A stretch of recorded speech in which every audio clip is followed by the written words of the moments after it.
We're going to get along great. This is going to be great. This is Inside Wisconsin Sports with Trevor and Josh. Crowd is here, about to blow, waiting for me to start the show. Out the curtain, lights go up from home. Whoa! I want to thank Matt LaFleur and the Green Bay Packers. The last 2 years have been two of the best of my life. He's a great football coach. He's a great friend. He's going to have continued great success. I also want to thank those players there.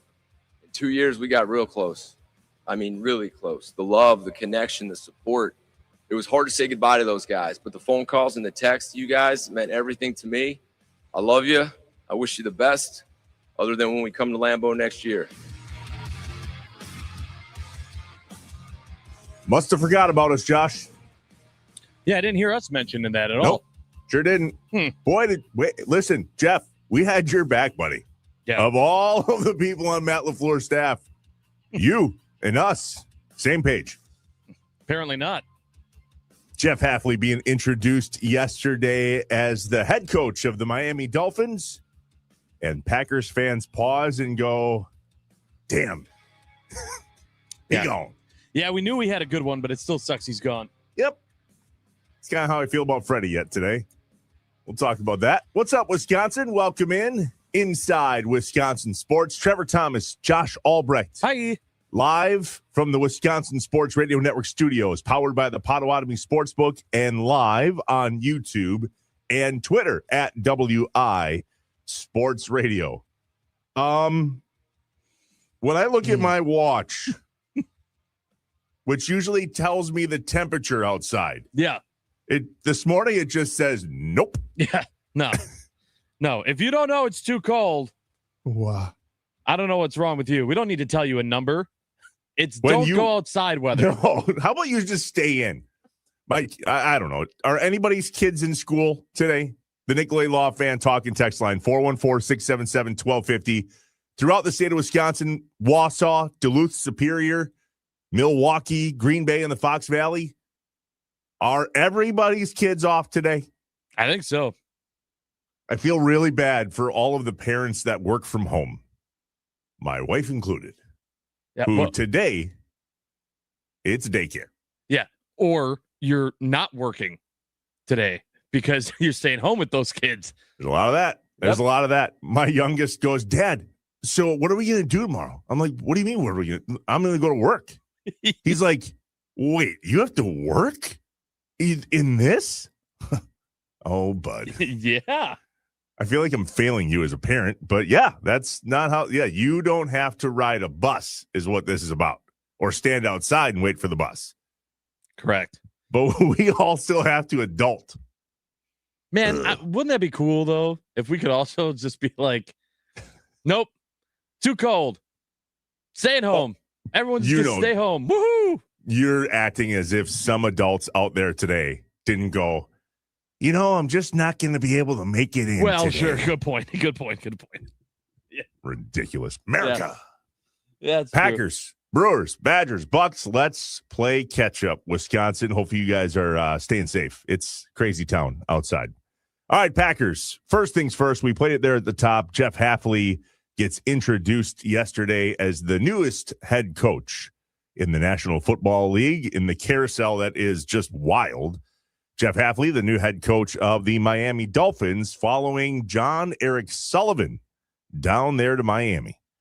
Big change, Josh, from -17 to Miami. Yeah. You know, not that you necessarily, in Hafley's case, look at weather and the temperature as part of the reasons why you wouldn't take a head coaching job and have it be there. But when it's as cold as it is today, you can't help but think that's kind of the cherry on top, huh? Yeah. You know? Congratulations. Yeah. Slow clap. Oh, I went from a coordinator to a head coach. It's like 80 degrees warmer here than it is, at least, than it is back in Wisconsin. That's not bad. It's not bad. From Green Bay to South Beach. Good for you. Listen, I've lived in South Florida on the East Coast. Yeah. Not for me. No? Nope. Why? The day I was the most homesick I walked outside of my apartment. It was cloudy and 55. And I went home. Sure. And that was the day I decided I was coming home. I can't do it. I love the season changes in Wisconsin. I hate the hot. I can't do hot. Yeah. And I mean, just when it's like 104, like when it gets to that point, it's like, oh, stay inside. It's the same thing as today. Well, we I'm talked not about going that. outside. I'm staying inside. Right. Yeah, 100%. Wednesday, we talked about this. Would you rather 100 or 90 and humid or -4? And I would choose -4. I'm not going outside. Right. I'm not going to go play in the woods. Right. If you can't get me between like 60 and 80, no, I'll just I'll just hibernate. I'll stay inside. Screw it. I saw on Twitter yesterday that somebody said, "Ooh, Jeff Hafley has a presence about him." I'm like, Jeff Hafley has a presence about him. Yeah, we know. Exactly. We knew that. Stop rubbing it to in. have a head coach that has a presence. Yeah, about I him. know. I hate it. I hated those first time comments on Hafley, and you just go, can't wait for LaFleur to get up to the podium next time. God, even if he changes things, even if things run it back, he ain't gonna change that. And in our business, that sucks. God, I just want him to be better at the podium.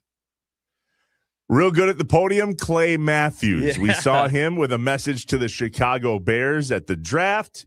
He had yet another message for all Bears fans worldwide yesterday on Bussin' with the Boys. I think this is a good opportunity for me to just, address the Bears organization real quick to this camera right here. And Chicago, congratulations on a great year. To make it to the divisional round when I predicted that they wouldn't make the playoffs is remarkable. And you overachieved. And for all that, I want to say you're welcome.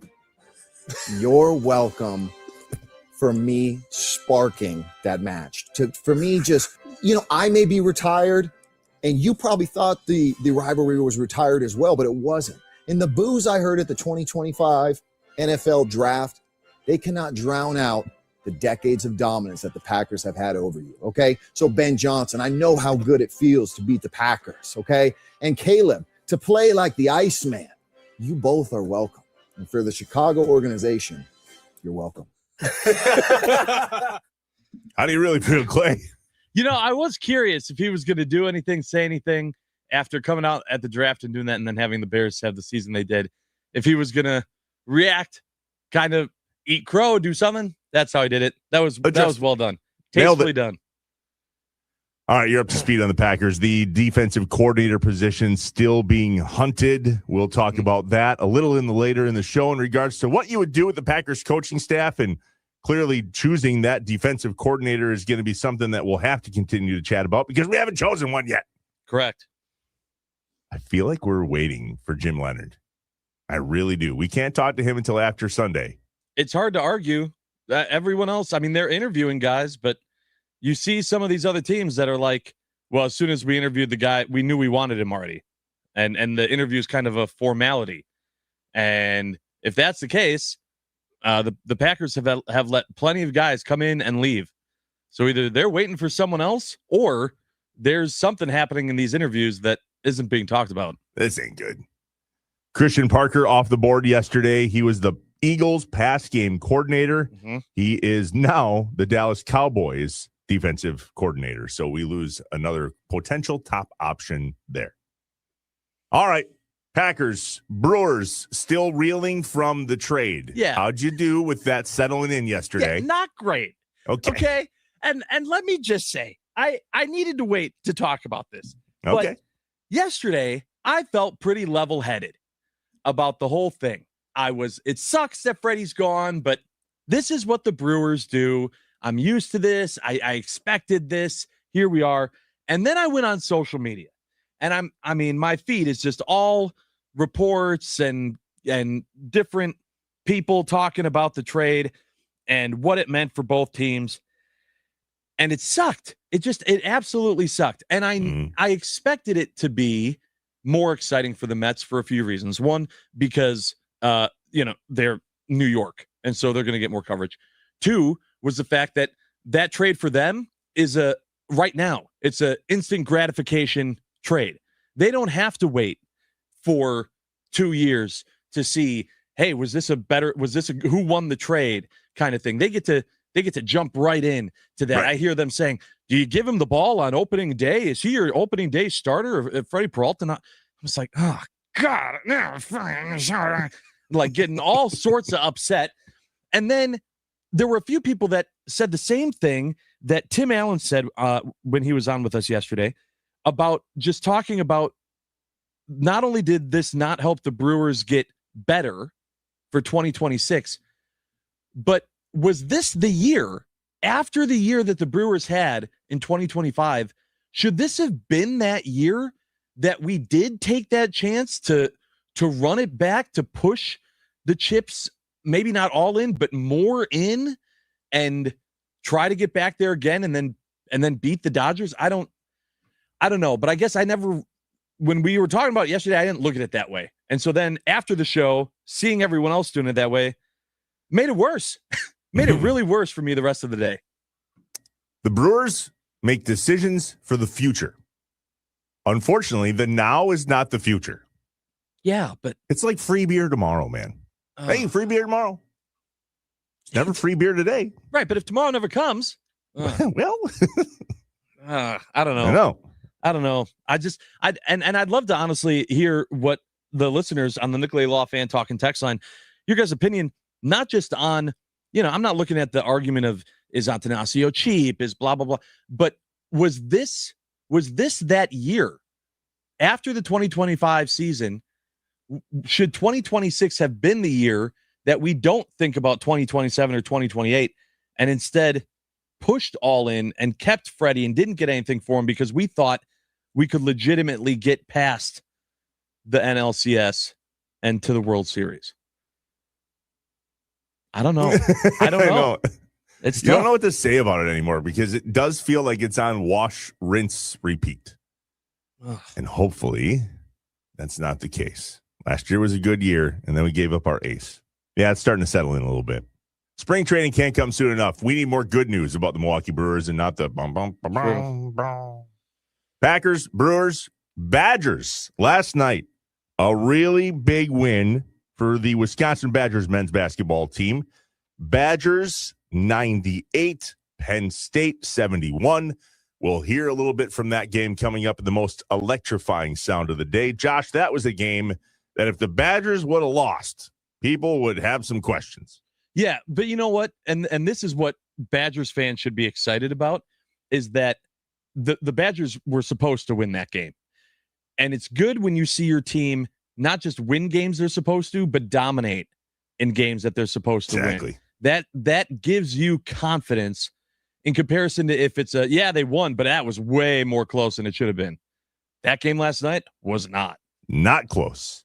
Penn State 0-8. Wisconsin still top middle of the pack.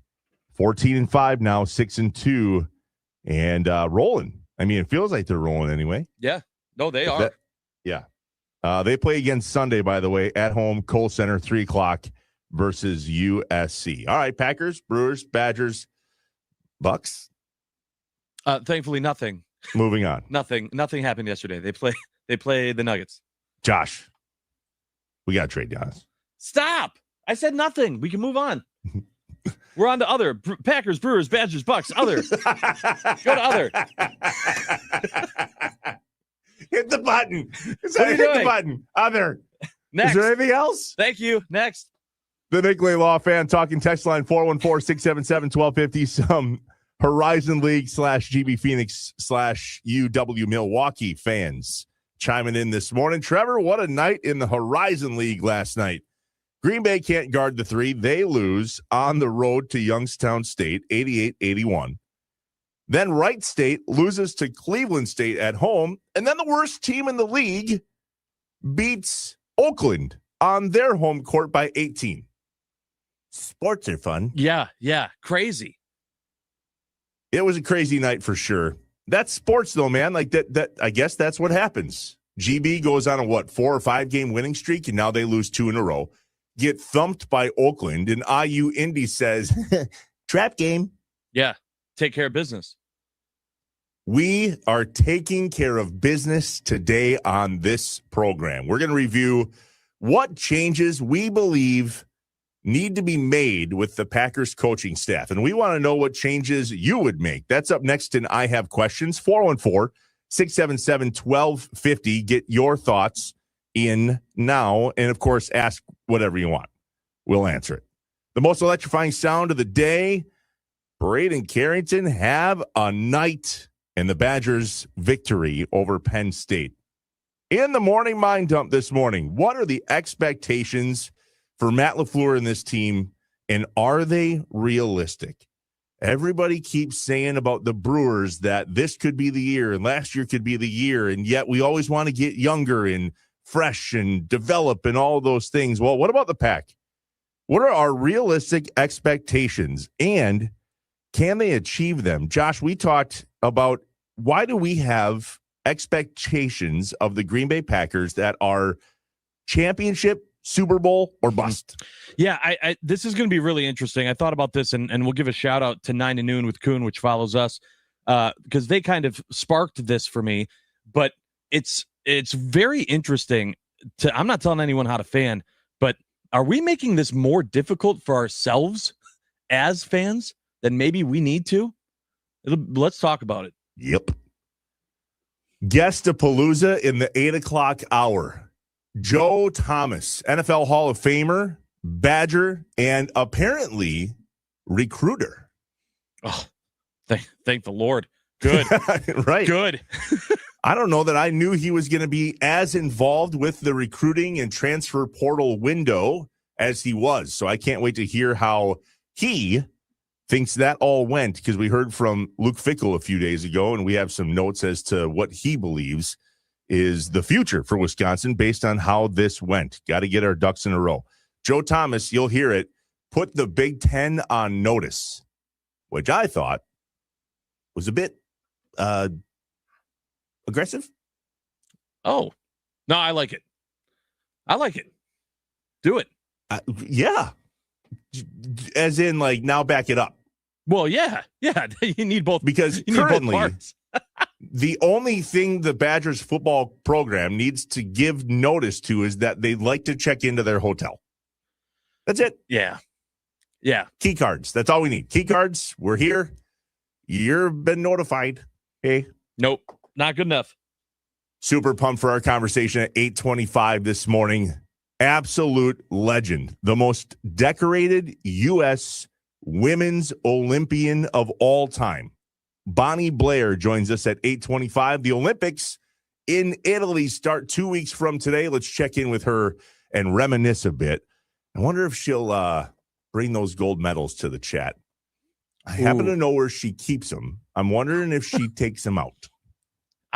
I don't know that I'd be wearing them everywhere. I would have a mark on the back of my neck from it. Just never coming off. Oh, these? Remember when? Oh, yeah, they're just gold medals. Remember when we had Patty Danon on the show some time ago that had just won a gold, when we were live, he had just won a gold medal. Literally came off the court. Yep, he showed us the gold medal. Well, I saw him at a GB basketball game not long ago. Nice. And I was like, dude, let me see it. He's like, let you see what? I was like, the medal. Let me see your medal. He's like, I don't have. Buddy, you need to be carrying that everywhere you go. Yeah. At least everywhere. At least in the beginning for a while. Like, because that's all people are going to be asking you about for like a year, at least. Pretty much. I would hope forever. That's what we're going to talk to Bonnie Blair about. Plus, it's a Top 5 Friday. What are the top 5 must-haves on a Supper Club salad bar, if indeed your Supper Club has a salad bar? Whoa. Did I get reprimanded about that one? Yeah. This is going to be a fun conversation. Well, if you can play along with your top 5, please do. Otherwise, we're just talking supper clubs. It is Supper Club Friday here in Wisconsin. Be safe. Bundle up. Hats, gloves. Listen to me. All right, kids, put your hats on, your gloves on. Make sure you have a coat. Wouldn't be the worst idea to put a blanket in the car and don't be stupid today. How about that? Yeah. When we come back, I feel like the Packers coaching staff is at a stupid level now. So now what? What do we do? What do we make changes to? How do we decide? In I Have Questions. That is next. The Nicolay Law Fan Talking text line. We'll get to your text next. Shout out Josh to Jeff in Fox Point. Jeff helped with the idea yesterday. That was an absolute blast. Yeah. Right as you had to go and Yeah. take care of some family stuff. But I heard the whole thing. I heard the whole thing. It I was want to great. make sure we get yours too, okay? Sure. Live from the Wisconsin Sports Radio Network studios, powered by the Potawatomi Sportsbook. We're inside Wisconsin with Trevor and Josh. What's up, Wisconsin? Good morning.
Inside Wisconsin Sports with Trevor and Josh, live from the Wisconsin Sports Radio Network studios, powered by the Potawatomi Sportsbook. The Packers are still in search of a new defensive coordinator.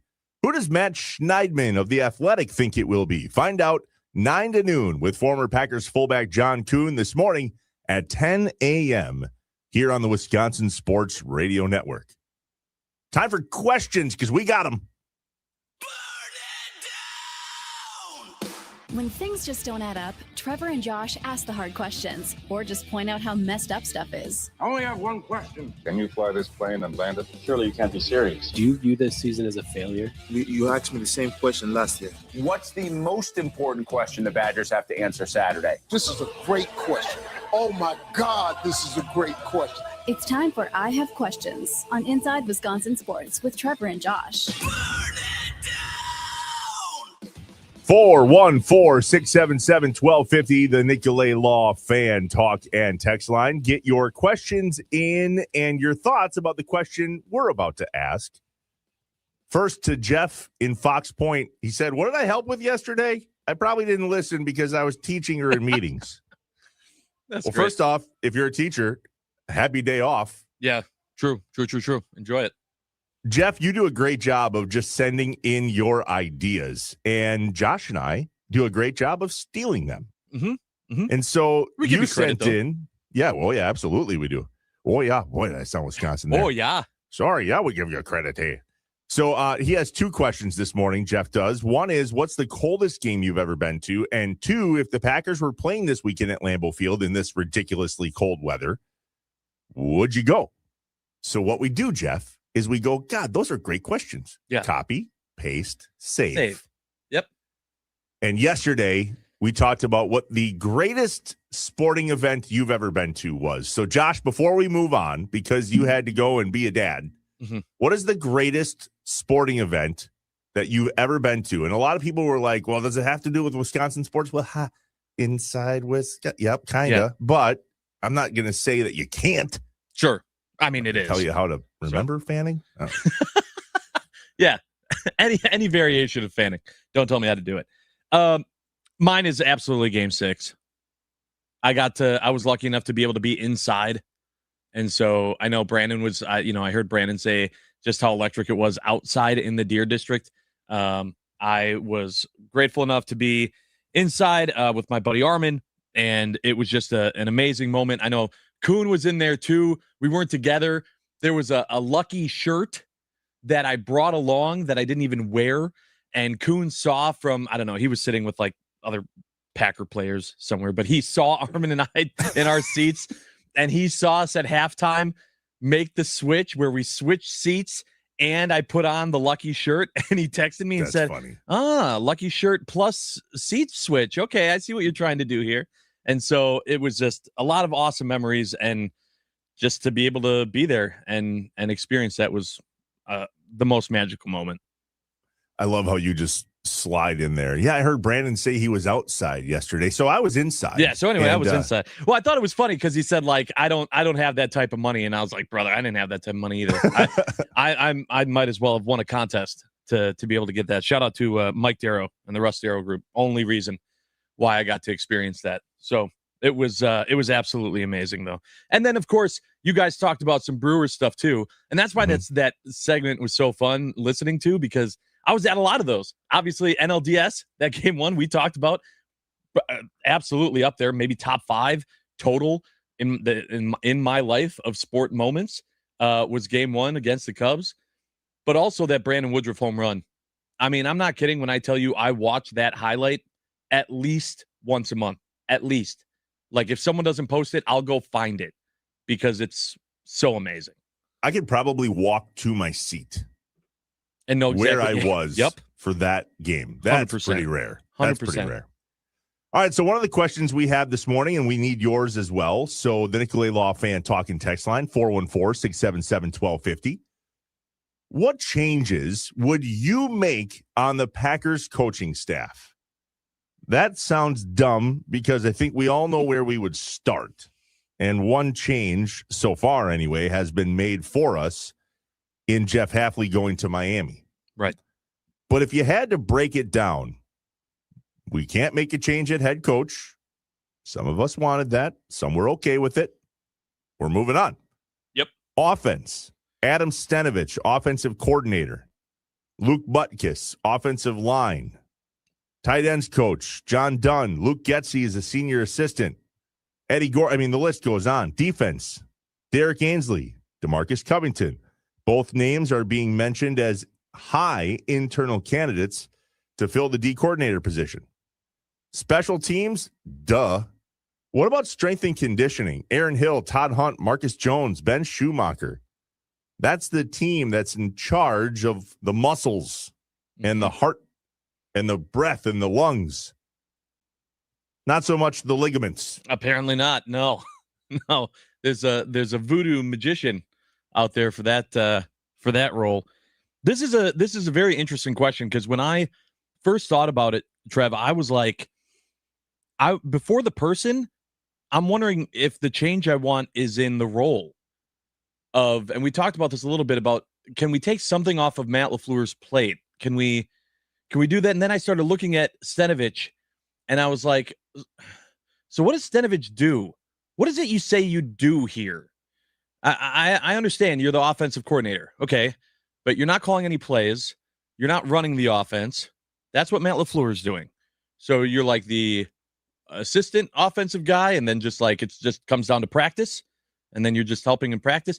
So I'm wondering if the change that I would make first is just taking something off of Matt LaFleur's plate and putting it on Stenovich's to get a better idea of what he does and how well he does it, and seeing if that helps Matt LaFleur too. Is that you saying that you believe Adam Stenovich should remain as offensive coordinator for the Packers? I'm saying as long as Matt LaFleur keeps doing what he's doing with the offense and being the play caller and running the offense and choosing the plays and all of it, you could be the offensive coordinator, is my point. I'm saying anyone could. What is he doing? I have no problem with Adam Stenovich in comparison to the next guy, because it doesn't matter. What does he get to choose? What does he get to do beyond like helping at practice, essentially? On game day, this is a good question. What is it that Adam Stenovich is doing for this offense? I guess I don't feel like I can correctly judge him and decide if I want him out or not, because anything offensively that goes right or wrong with this team, it's going to Matt LaFleur. And so I don't know how to correctly judge Stenovich. Do you think Matt LaFleur should be calling plays? Because I don't. No, I don't. I think he's a great offensive mind. I think that he schemes better than anyone else, but it seems like game management and the plays that are called, and I think it maybe opens up the door a little bit more to why we saw Rodgers constantly changing plays and kind of doing things on the field. And well, maybe it's because, he shouldn't have been in that role, talking about Matt LaFleur. But that's not going to change. Do you ever watch Kurt Benkert on social media? I have, yep. Dude's really smart. And Yeah. I caught a video of him yesterday explaining exactly why the play calling cost the Packers the game against the Bears late. He said, let Jordan Love cook instead of calling this weak, soft, safe run game that we didn't have established. And so from a play caller standpoint, to your point, Josh, there's a big difference between calling the plays and managing the game. And I don't think Matt LaFleur can do both. Right. So if we have to move on from Adam Stenovich and bring in somebody that we know can be the play caller within Matt LaFleur's offense, very important piece. Matt LaFleur's offense works when we choose the right plays at the right time.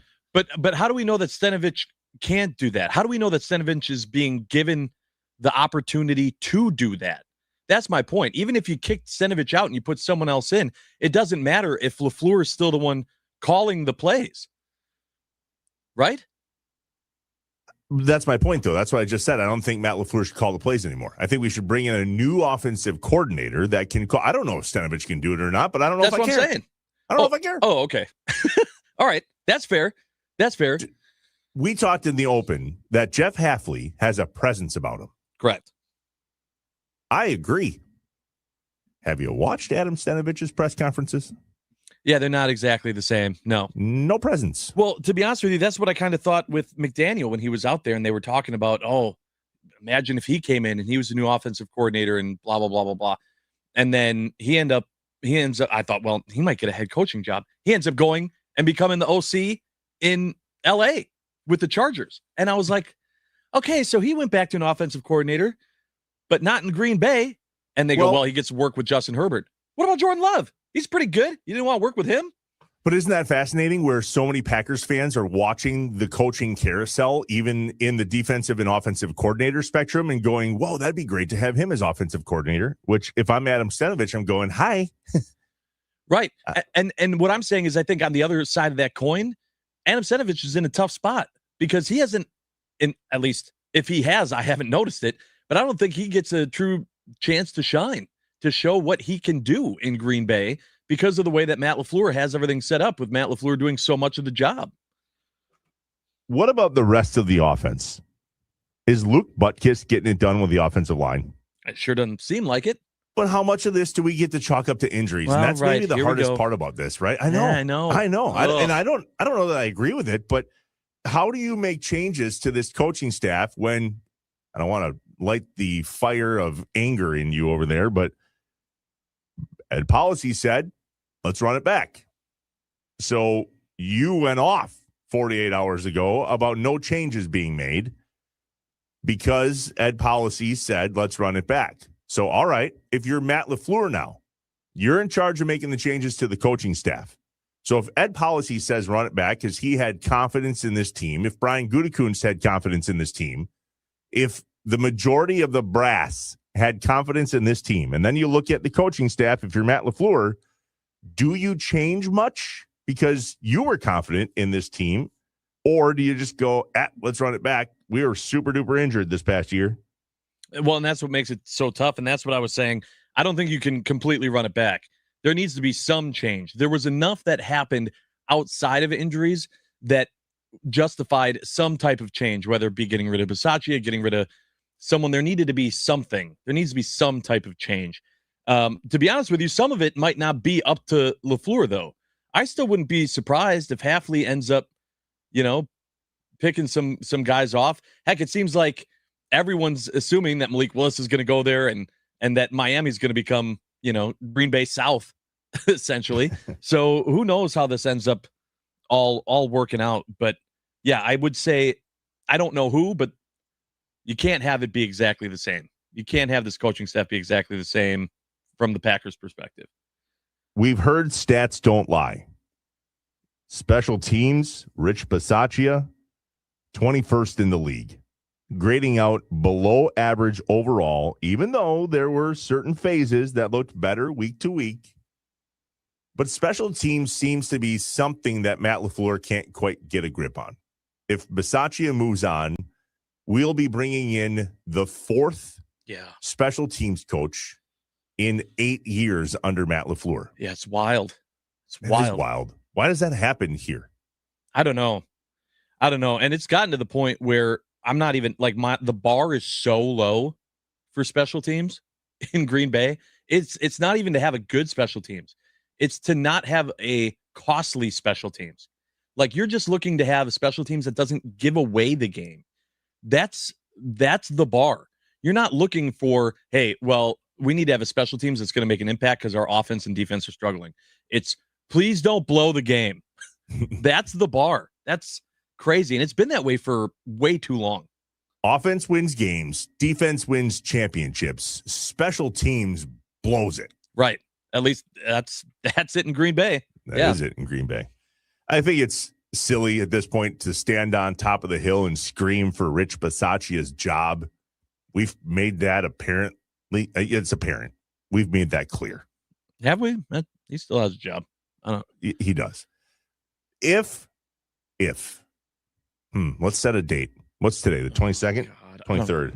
I didn't want to have to ever have this hypothetical. 2 weeks. I give this 2 weeks. Okay. What's the date? That's Super Bowl weekend. That is Super Bowl weekend. 2 weeks from now is February 9, 876. Yep. Right? Yep. February 6th. If Rich Bisaccia has a job with the Green Bay Packers, whether he is politely asked to walk or given the option to retire. Yep, they buy him a nice No cake. different than Mike Tomlin decided to step down. Sure.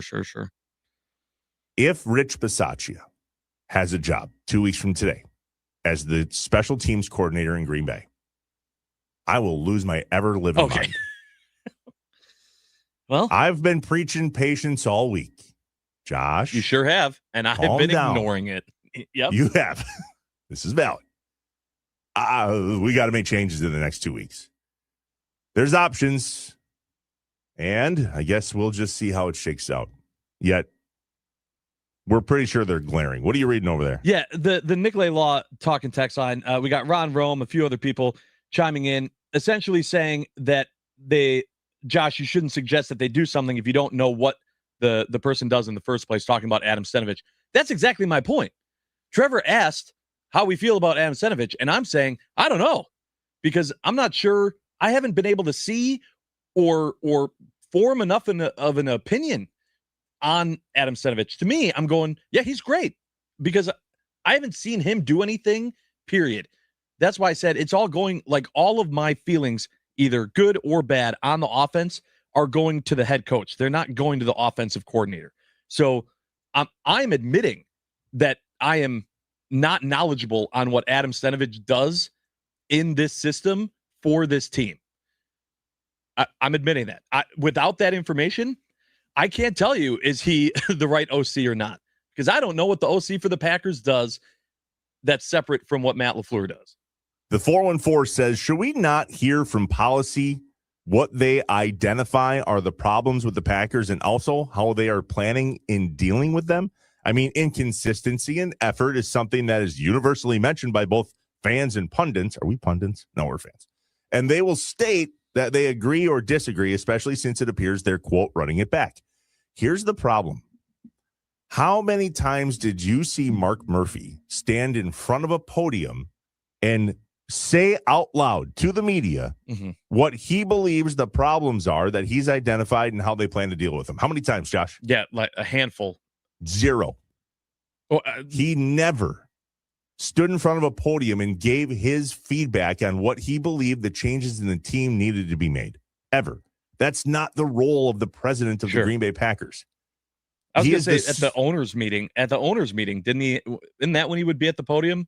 Like one time a year, he would even address, that it was about rule changes and crap like that. It wasn't about personnel and coaching and plays. Right. So I would lower that expectation. Now, again, I think I've put it out in public that I'm fairly prepared to eat crow, literally. I've gotten a lot of questions about that, by the way. I bet. At the end of the day, we have to lower our expectations on the communication from Ed Policy. He's leaving the brass intact. He trusts what they're going to do, and we move on. We move on to the most electrifying sound of the day. It involves Wisconsin basketball, thank God. If we were lost to Penn State, I would have had questions. Inside Wisconsin Sports with Trevor and Josh, live from the Wisconsin Sports Radio Network studios, powered by the Potawatomi Sportsbook.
It's time for The most electrifying, sound of the day the most electrifying. on Inside Wisconsin Sports with Trevor and Josh. Brought to you by Best Electric. Learn more at bestelect.com. Don't stress. Connect with the best. Carrington, deep three. Oh, yeah! This guy's always looking for a shot. Carrington with another three. About a 6-second differential between game clock and shot clock here. Wisconsin goes with 5. Carrington, oh my! You gotta be kidding. Oh, Braden Carrington again. You gotta be kidding. Just shy of 100, but still a 27-point win for Greg Gard and his team. And that call of Braden Carrington going off, having a night, plus the final call of the Badgers beating Penn State, Noah Reed and FS1 is the most electrifying sound of the day, brought to you by our friends at Best Electric. Remember, no job is too big or too small for Best Electric. Don't stress. Connect with the best. Call them today or visit bestelect.com. Yeah, I mean, huge, awesome game for the Badgers that they came out, and obviously they were supposed to win, but in dominating fashion is so good to see.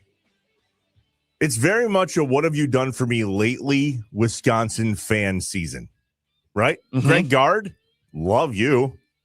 Yeah, right. Very Matt true. LaFleur, I mean, we're estranged. Luke Fickle, separated. Doc Rivers, I think we filed. Kicked out of the house. I Yeah. think we filed. Am I missing anybody? Oh, yeah. I mean, the one we love, the one we're in love with. I mean, you don't even mention that. The one I can't wait to go home to. Yeah. Yeah.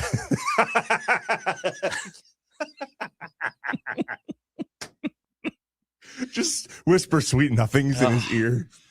Pat Murphy. Love you, Pat. That was awesome. Yeah. All the right. best. When we come back, we have questions and need to get some things off our chest about why I don't know, Josh, are we spoiled? I think we're a little bit spoiled, but I think it's is also just as Wisconsin sports fans, which I will never tell anyone how to fan. But I think maybe we can help ourselves here, myself included. And this all kind of stemmed from me listening to something that was being discussed on 9 to Noon with Kuhn. But they essentially were talking about Matt LaFleur's tenure, how long he has left, and the expectations, what needs to happen for him not to lose his job. And I was like, is that really it? Is that where we're at, to where if this doesn't happen, he's gone? And then I thought about, that's not easy to do, period. Maybe we should look at our expectations. Nagler talked about it too on Cheesehead TV when we had him on. The window is here, and I think we're 1 year into it, and all of us see Matt LaFleur's extension and go, all right, we're stuck with him. I don't think that's how it works. If we got a big old pile of money, what did we say the other day, Josh? $560-some million chilling in the coffers? Yeah. That's it. So let's just hypothetically say Matt LaFleur got an extension for 4 years at $15 million a year. Doing some math, I don't think we feel it if we have to get rid of him after a year or two. Just don't. We'll find out. All right, we'll talk about it next. The Morning Mind Dump, live from the Wisconsin Sports Radio Network studios, powered by the Potawatomi Sportsbook. You are listening to Inside Wisconsin Sports with Trevor and Josh.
It's time for today's fan weather forecast brought to you by Habish, and Rotier. Guys, it's cold, like really, really cold. It's currently minus 13 and feels like it's minus 31 here in Milwaukee. Stay inside and please stay safe today. This has been your Habish, and Rotier fan weather forecast.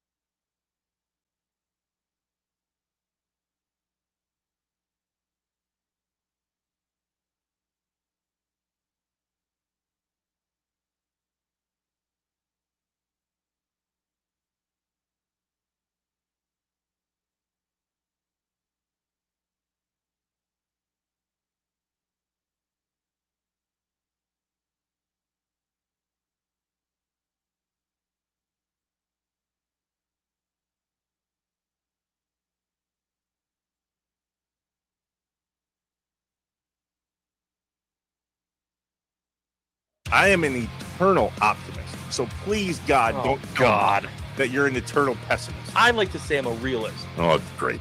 We're going to get along great. This is going to be great. This is Inside Wisconsin Sports with Trevor and Josh. Crowd is here, about to blow, waiting for me to start the show. Out the curtain, lights go up, I'm home. Whoa! I want to thank Matt LaFleur and the Green Bay Packers. The last 2 years have been two of the best of my life. He's a great football coach. He's a great friend. He's going to have continued great success. I also want to thank those players there. In 2 years, we got real close. I mean, really close. The love, the connection, the support. It was hard to say goodbye to those guys, but the phone calls and the texts, you guys, meant everything to me. I love you. I wish you the best, other than when we come to Lambeau next year. Just had to get that in there, didn't you? Nah, that was good. He's always good at the podium. We love you too. What's up, Wisconsin? Welcome in Inside Wisconsin Sports. Trevor Thomas, Josh Albrecht. Hi. Live from the Wisconsin Sports Radio Network studios, powered by the Potawatomi Sportsbook. Follow us on Twitter at Trevor Thomas IW, at On Air Josh, at WI Sports Radio, at Inside Wis Sports. Want to list off any others? That's good.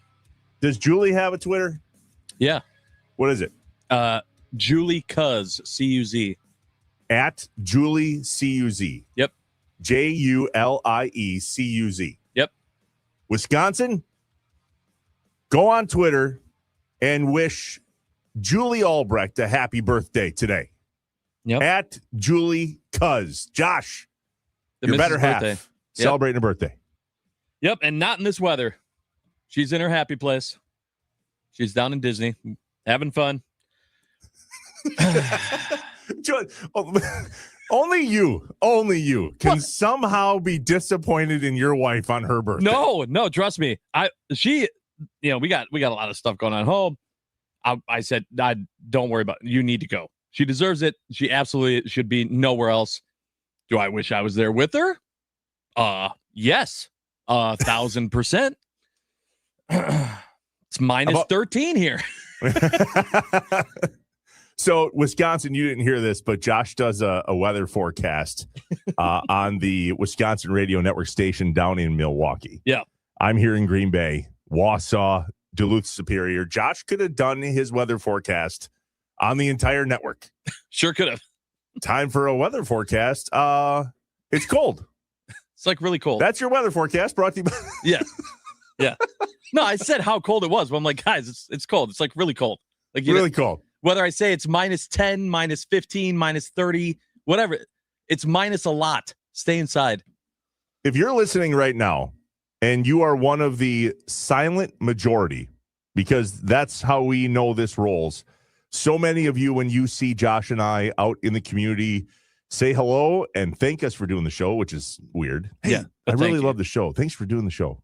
You're welcome. I'm grateful to be employed. So thank you. What's the temperature where you're at? The Nicolay Law Fan Talk and Text line, 414-677-1250. I don't care if you've ever engaged with the show via the talk and text line before. Would you do us a favor and do it now? Yeah. And if you're nervous, you're literally just saying the temperature. It's not hard. Easy homework. 414-677-1250. The Nicolay Law Fan talk and text line. While we get your texts, we also need to do this. It's Friday, the morning mind up. I hear voices in my head, they counsel me, they understand, they talk to me. The coffee has kicked in. We're awake and ready to roll. Let's get some things off our chest and out of our heads. You don't know what it's like to be me out here for you. It is an up at dawn, pride swallowing siege that I will never fully tell you about, okay? I'm as mad as hell, and I'm not going to take this anymore. I'm in a glass case of emotion. What we've got here is failure to communicate. We got no food, we got no jobs, our pets' heads are falling off. It's time for the morning mind dump on Inside Wisconsin Sports with Trevor and Josh. 414-677-1250, the Nicolay Law Fan talk and text line. The only thing that got more texts was the Monday morning after the Bears loss. Y'all want to tell us the temp, and I love it. I absolutely love it. Look at this, Josh. Oh, I see. First person to chime in from the 808 that's up in Superior. It is minus 27 degrees real temperature in Superior. Stupid. Just think about that swing once. Let's just hypothetically say it's 30. That is, I was told there would be no math, a 57-degree increase. Yeah. That's wild. Yeah, insane. Minus 45 with the wind chill. Jacob in a van. It's Frankie Carbone in the freezer from Goodfellas cold. Kirsten from GB on the west side. By the way, Kirsten, hi. Great to meet you the other night at the Epic Event Center here in Green Bay. Minus 17 degrees here in Green Bay. That's what my watch says, too. Minus 33 with the wind chill. Wausau, checking in. No wind chill. Not worried about it. It is minus 23 degrees in Wausau right now. Minus 12 in Mount Pleasant. Minus 13 on the south side of Milwaukee. Rod, you son of a... Yeah. Cabo San Lucas. Well, first off, thanks for listening on vacation. Mm-hmm. Or if you live there, you don't have to rub it in. 68 degrees in Cabo San Lucas. I mean, you did ask. I did. You're supposed to be on my side. 414, minus 15. Ben from Schofield, the Wausau area, minus 24. Third shift, Josh in Elkhorn, minus 13. And goes on to say, I hate this. Yeah. Of course. The 920, it's cold, but I wear shorts to work. Negative 15, according to the car. Minus 19 in Campbell's Sport. Andy in Brookfield. I hope my brother Dave is not listening this morning. He's in Scottsdale. Screw him and his comfortable temperatures. And this is wild. Yeah, I mean, it's the whole text line is gone now. It's all I told you. Yeah. The silent majority.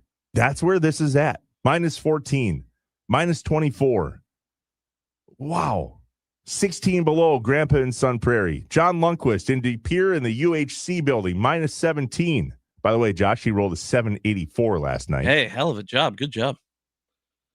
Kevin in the 801, a bountiful minus 27 degrees. It is warmer in Alaska right now, says someone in the 920. Antarctica, maybe.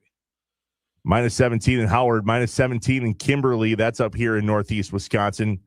They work at a cinder block building. We're fighting for our life right now. That's amazing. Please Anybody lose power last night? I was worried about that too. Here's somebody in the 262 that just said, I've been working on the cable system for Charter, Time Warner, etc. for 35 years, and I keep it on and running. There are so many outages going on across the personnel, the customers. They're sorry for that. Absolutely safety first. Meaning, here, I'm going to paraphrase this for you, Tom. I don't give a you-know-what if you don't have cable. I'm not going outside in this. Yeah, right. Today's just about staying safe. That's it. Minus 38 degrees at the wind chill. Minus 16 in Germantown. Anchorage, Alaska, chiming in, 20 degrees. That's ridiculous. It is 47 degrees warmer in Anchorage, Alaska than it is in Superior right now. I believe it. I am having fun. Look at this. It just won't stop. Good morning, gentlemen, in the 920. Minus 38 with the wind chill in Townsend. Good morning, Todd. Scotty Tiffany, minus 17 in Germantown. I'm outside of Indy listening to you guys. It is 1 degree right now. Waukesha, minus 21. My truck says minus 16 just outside Green Bay. The barn was a little chilly this morning, but the cows need to be milked. Now I'm getting ready for my actual job. Well, good on you, man. And minus 13 in Kenosha. Good stuff. We appreciate all those texts. Keep them coming in. We may or may not be able to get to all of them because we got to get some things off our chests with this morning mind dump. Yes.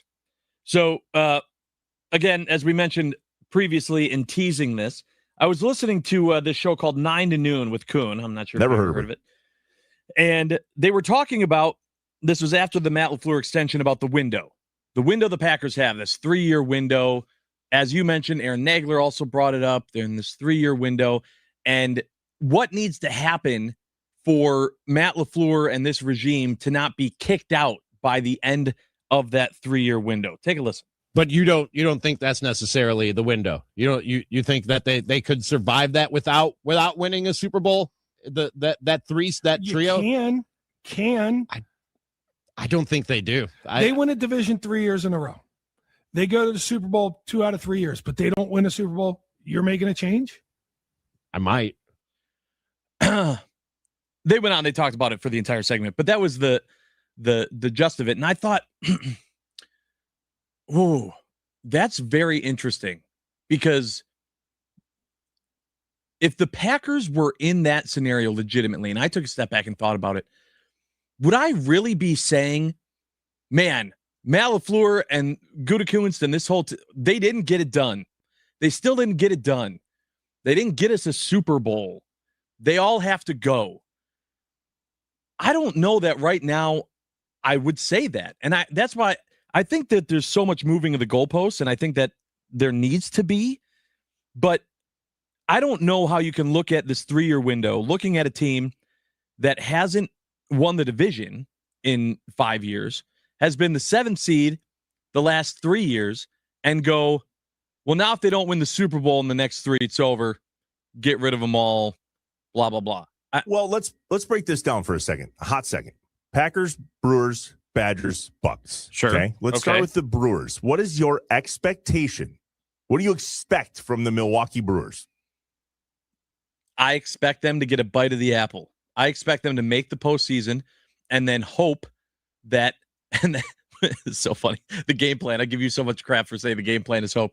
And then I'm saying, and then the game plan is to hope that the bats warm up and that they end up being hot at the right time, which they haven't been in too long, and that they can make a run and they can be one of those teams that we've seen besides the Dodgers that were just hot at the right time.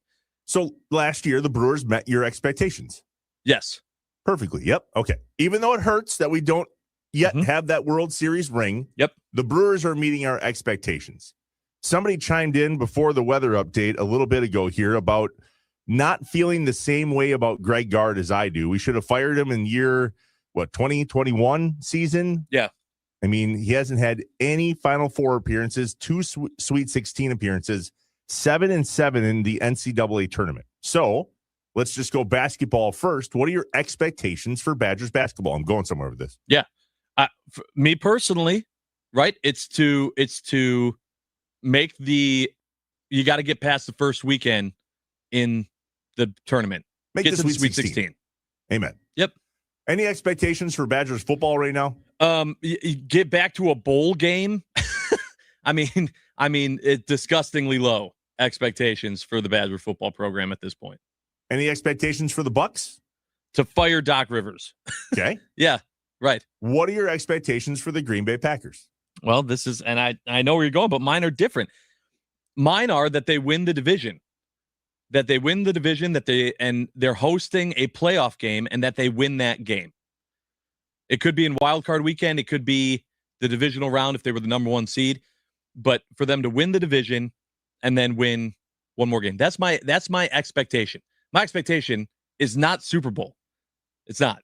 Why? Because they're not there. Because they've consistently shown where they're at as an organization. When you're the 7th seed 3 years in a row, I'm not going to say, well, that's because of injuries. That's because there are too many. There's always a reason, but that's where you're getting to. That's the mark you hit 3 years in a row. You need to exceed that before I can say, okay, Super Bowl. That's me personally. So if Matt LaFleur and the Green Bay Packers don't win the division, make the playoffs, win in the first round, lose in the second round. Sound familiar? It's exactly what happened this year. Yep. Well, yep. You know what I'm saying? I know that I know. Is he fired? Does he get whacked? I think it's justified, but because of the extension and everyone talking about this 3-year window, I feel like no. So the answer is no. I feel like they'd be like, well, we're believing in this 3-year window. We're going to keep him here. We're going to try it again. What was the excuse this year? That's why I was frustrated with policy and the decision he made. So now let's work our way back from that. If the Brewers don't make the playoffs, is Pat Murphy fired? No. If Greg Gard doesn't make it to the Sweet 16, is he fired? Probably not. Fickle, if he doesn't get to a bowl game, is he fired? Yes. You think? Yes. Okay, that's one. And Doc Rivers, you already had fired yesterday. Yes, okay. Correct. The expectation of the Green Bay Packers is completely different than any other team in Wisconsin. Why do you think that is? Because it's entitled town. It's because they've been there before. There's a pedigree of winning, and so we don't see rebuilds or off years or anything else with the Green Bay Packers. It's every year they should be the best team, and whether it's injuries or coaching problems or whatever it is, that we see past all of that and go, okay, but the expectation is Super Bowl, and that's what's crazy to me. Is that it's so hard to win a Super Bowl. It's so hard to make it to the Super Bowl. The fact that the Chiefs had their run and the fact that the Patriots had their, like, teams that go, those are anomalies. Those are super difficult to do. Making it to the Super Bowl is incredible. Winning it is even better. I'm just saying, like, I feel like maybe we're setting ourselves up to be disappointed by always having it be number one. We got to be the number one team. Every year we got to win the Super Bowl. That's got to be it. I don't know that that's it. If the Packers come out and they do exactly what I said this year, then maybe next year I go, okay, that's improvement. And you keep improving until I go, okay, now you're back. Now you're there. You proved that you could be above that 7 seed. Now go. And that's what John had gone on and said on 9 to Noon as well. I believe it's a different reason. How many people are on the Packers season ticket waiting list? Right. Like the entire state. 130,000 people. There are more people on the Packers season ticket waiting list than the entire population of Green Bay proper. Not the metro, much bigger in terms of Northeast Wisconsin, but the city of Green Bay has about 110-ish thousand, 120, somewhere in there. Not 130, not 140. The estimate is between 130,000 and 150,000 people on the Packers season ticket waiting list. The expectation is Super Bowl or bust for one reason and one reason only: money. The NFL is huge. The Green Bay Packers are big, big money. This franchise literally cannot afford to have a stinker in the 70s and 80s repeat itself. Sure. Can't have it. But they haven't. Well, but they also haven't won a Super Bowl, and that's my point. They did 97. They did 2010, 96, 2010. That was 16 years ago. By this time, next Super Bowl, next season, if the Packers don't win it, it'll be 17 years. You can't have the support of the community, of the season ticket holders, of the businesses. I mean, dude, check off the boxes. Take one walk around Lambeau Field. Not today, but take Titletown, the district, the name, all of it. You can't put a 100-foot tall Super Bowl trophy in your stadium and not win Super Bowls. And that has everything to do with the Packers season ticket waiting list. The amount of people that are Green Bay Packers fans is 100 to 1 in terms of Brewers, Bucks, Badgers. I would combine that entire database of fandom, and I bet you it does not equal the amount of fans for the Green Bay Packers. And I'm not just talking about here in Wisconsin. You ever been to a Packers bar somewhere else? Yeah. It is insane. You ever been to a Brewers bar somewhere else? Bucks, Badgers? Me neither. No. The Green Bay Packers have a following unlike anything else in sports and for sure anything else in Wisconsin. So when they say it is Super Bowl or bust, it's because of the money. And that's a valid point. That's a valid point. I'm just saying I still don't know that it's justified, right? Like it was, you've been in the playoffs, what, 5? So I don't know how many times in the last however many years. You went to the conference championship game. You were one game away from the Super Bowl 2 years in a row in 2019 and 2020. It's not like they haven't sniffed anything. I feel like the frustration should be about the fact that they've limped into the playoffs and barely made it as that 7 seed the last 3 years. I get it. That's frustrating. Absolutely. And that is worth there being change.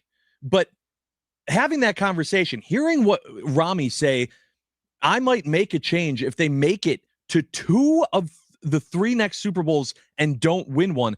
I might make a change. That's crazy to me. From a team that's been the 7 seed for the last 3 years to then going to 2 Super Bowls in 3 years and going, these guys can't do it. That's insane. At some point, you need to take a step back and go, yeah, it's really tough. It's really tough to win the whole damn thing. They're getting them there. I understand that through, the fact that they only got 1 with Aaron Rodgers. I mean, that'll be a narrative we'll never hear the end of. But, I mean, same with Brett Favre.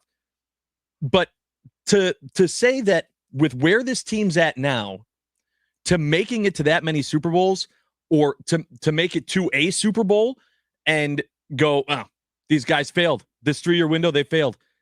I don't know that I'm on board with that. I think that's unrealistic. What's more insane? Firing Matt LaFleur if he makes it to a Super Bowl or 2 because he didn't win one, or the fact that you can't remember the last time you went to a salad bar at a supper club? Absolutely the first. It's the latter. No. We'll prove it. I'm going to prove it. Dude, there just aren't salad bars. Stupid salad bars around. There aren't. God, I hope you're wrong. Nicolay Law fan talking text line. Have my back on this one, please. 414-677-1250. It's a top 5 Friday. We wanted to do this last weekend because supper club season is upon us. The sports, the Packers, not a lot cooking on a Friday night in Wisconsin right now. Hello, supper clubs. What are the top 5 must-haves on a Wisconsin supper club salad bar? To which Josh goes, well, supper clubs don't have to have a salad bar. Correct. Okay, you're right. But the fact that you go to a supper club on a consistent basis and don't remember the last time that you saw a salad bar, now I have questions. And concerns, frankly. Oh, we'll talk about this. We'll set this whole thing up. And I've got other people's opinions to back me up. I didn't just keep this to myself. A lot of people agreed. 414-677-1250, the Nicolay Law fan talk and text line. We're live from the Wisconsin Sports Radio Network studios, powered by the Potawatomi Sportsbook on a Top 5 Friday here on Inside Wisconsin Sports with Trevor and Josh.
Inside Wisconsin Sports with Trevor and Josh, live on the Wisconsin Sports Radio Network.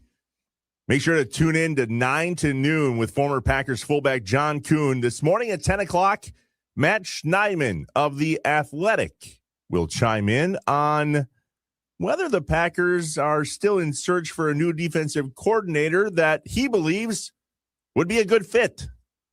9 to noon with John Kuhn, Rami Makloff, following Inside Wisconsin Sports here on the Wisconsin Sports Radio Network. It is a Top 5 Friday. We have a very conflicting opinion base here on where Josh and I stand on Supper Club salad bars. So let me first start here. Yeah. Tell the story. I ran my mouth and I said that it's not a supper club unless there's a salad bar. Now, let's pause for a moment and understand that sometimes I don't think before I talk. What? Mark tape. I don't think you can relate, can you, Josh? No, everything I say is perfect all the time. When I said that supper clubs have to have salad bars, I was very quickly reminded that my beautiful bride spent 4 years in college at UW-Whitewater working at the Duck Inn Supper Club in Delavan, who does not have a salad bar. Amanda, yes! But guess what they do have?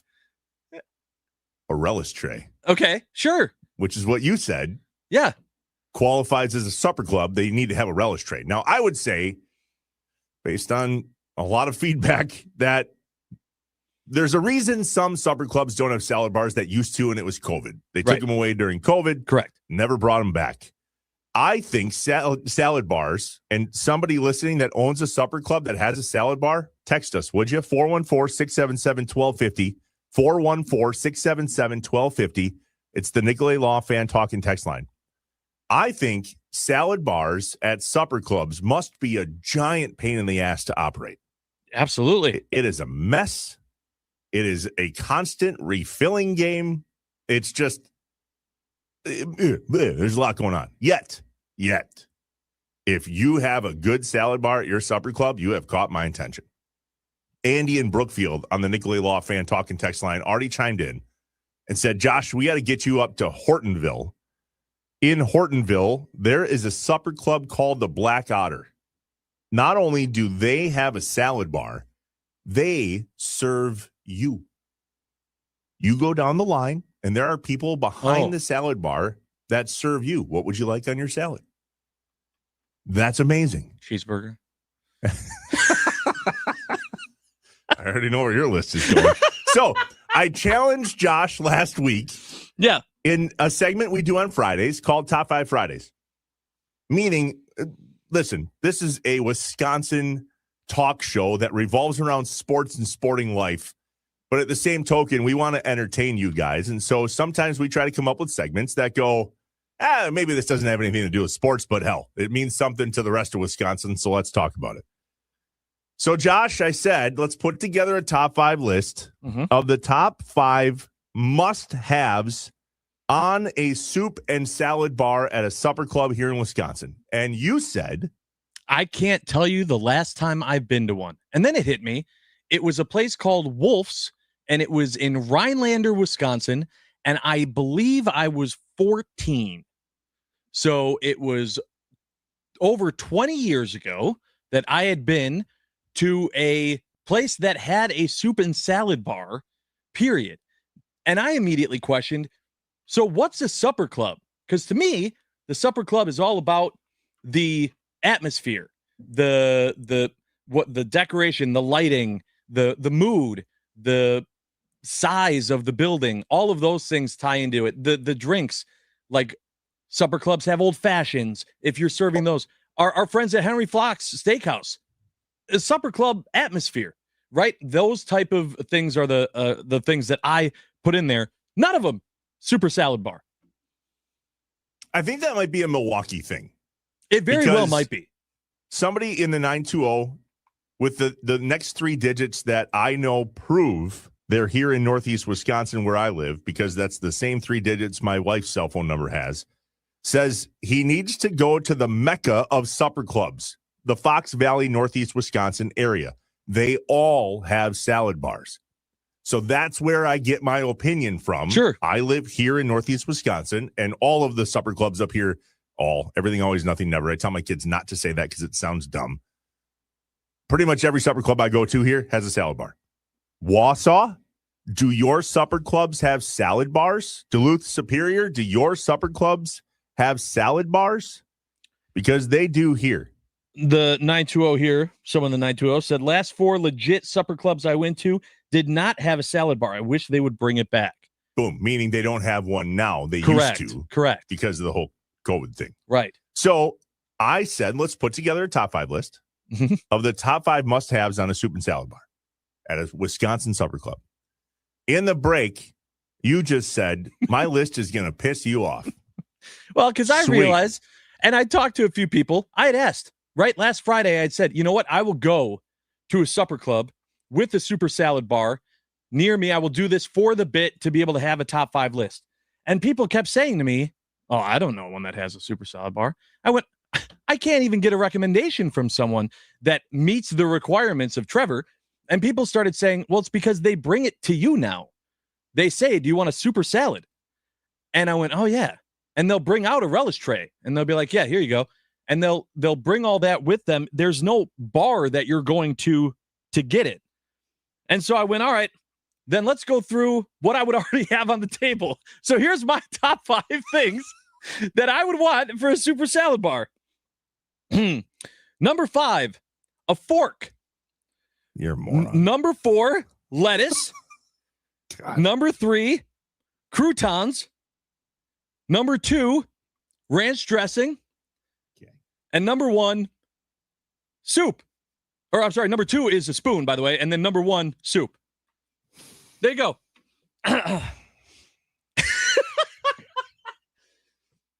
Sounds perfect to me. Understand the assignment. No, that's exactly what I'd want. If there was a bar that I had to grab those things, I'd want there to be a fork to eat the salad, and then lettuce, and then croutons and ranch dressing. Okay, there's a salad, and then so here's a spoon and some soup. Boom, everything I need. I just don't have to go to a bar to get it. Now they bring it to me and they put it down in front of my fat face, and I eat it. God. All right. Well, Wisconsin, why don't you and I have a conversation because he's out. The 920 on the Nicolay Law Fan Talking text line. Look at all this, Josh. Salad bars are kind of a dying off thing because of COVID. This we understand. Right. Most supper clubs nowadays have an unlimited salad bar that you can just order at the table, kind of like what Olive Garden does. Correct. Well, maybe where you live, but that is definitely not the way it is here in Northeast Wisconsin. Scotty Tiffany, Relish in Germantown charges $5 for their relish / salad bar. At least they have a salad bar. Jeff from Luxembourg. Not only is the soup and salad bar important, but if you don't have cheese and crackers out in the bar area, are you really a supper club?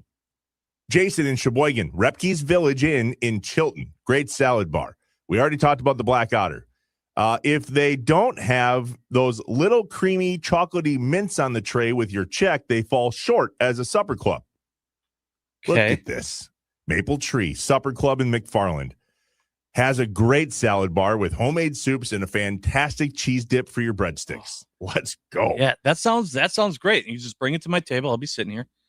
The 920 says, my parents owned a supper club in Deep Pier in the 60s and 70s. They didn't have a salad bar, but they did have relish trays.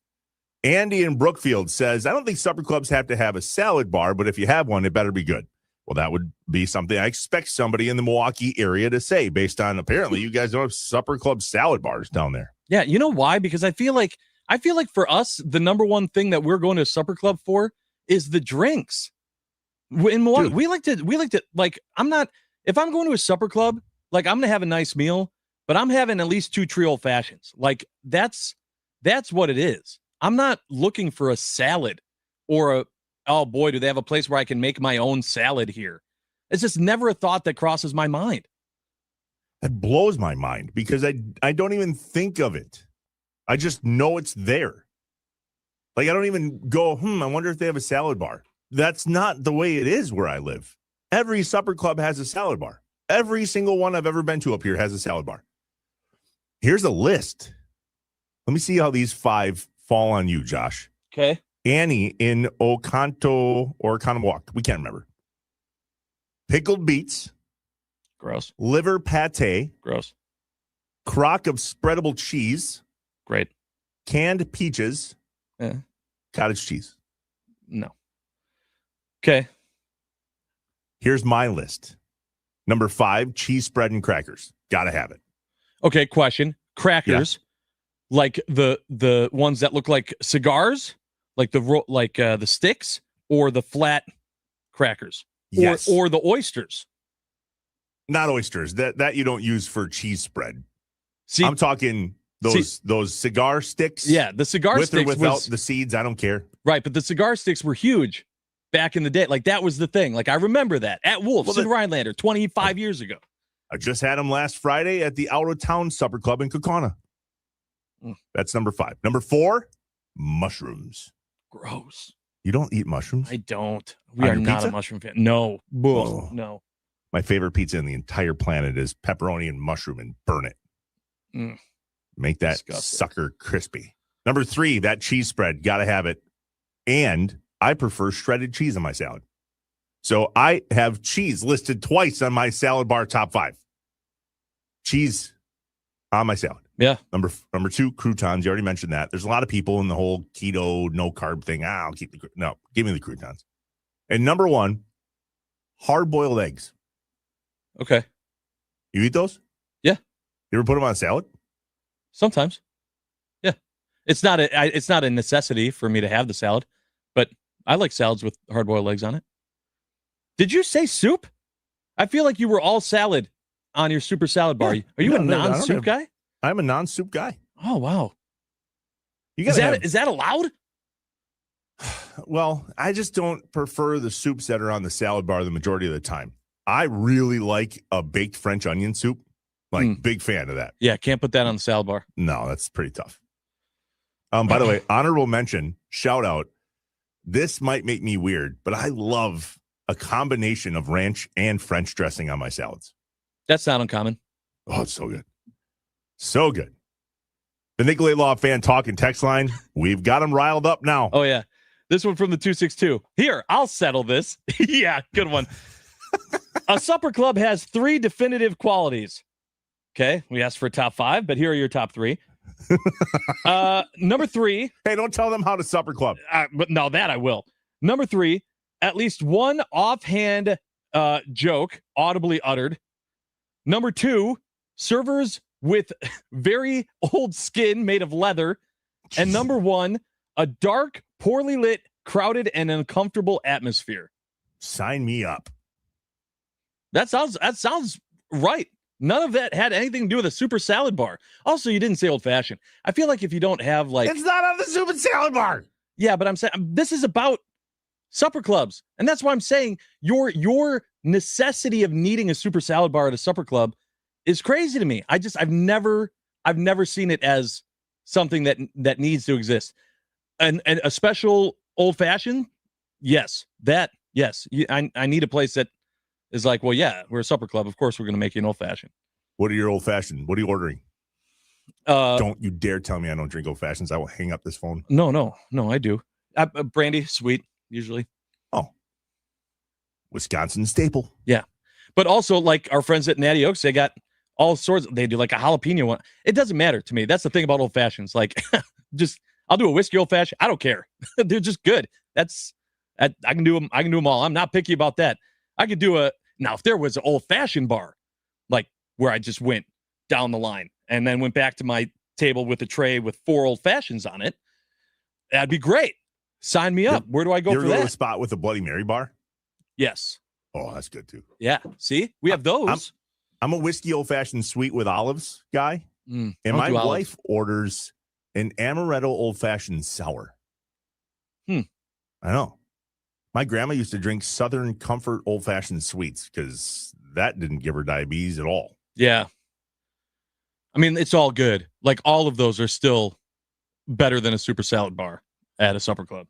We're going to stay on the life suggestions for Josh content in the show today. Good. Josh has a problem And like literally, I mean a problem right now.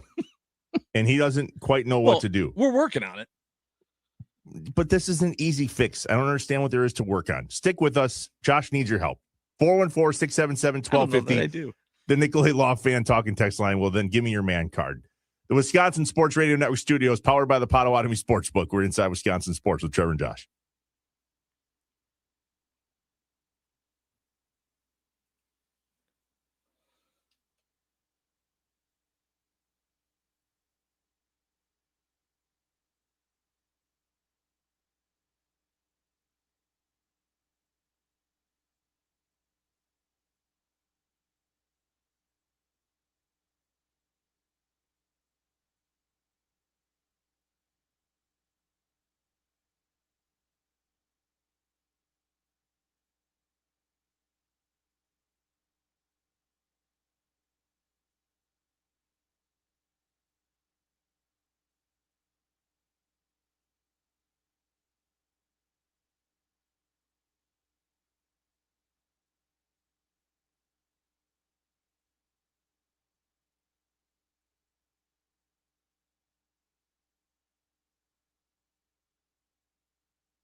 Inside Wisconsin Sports with Trevor and Josh, the Nicolay Law Fan Talking text line, 414-677-1250.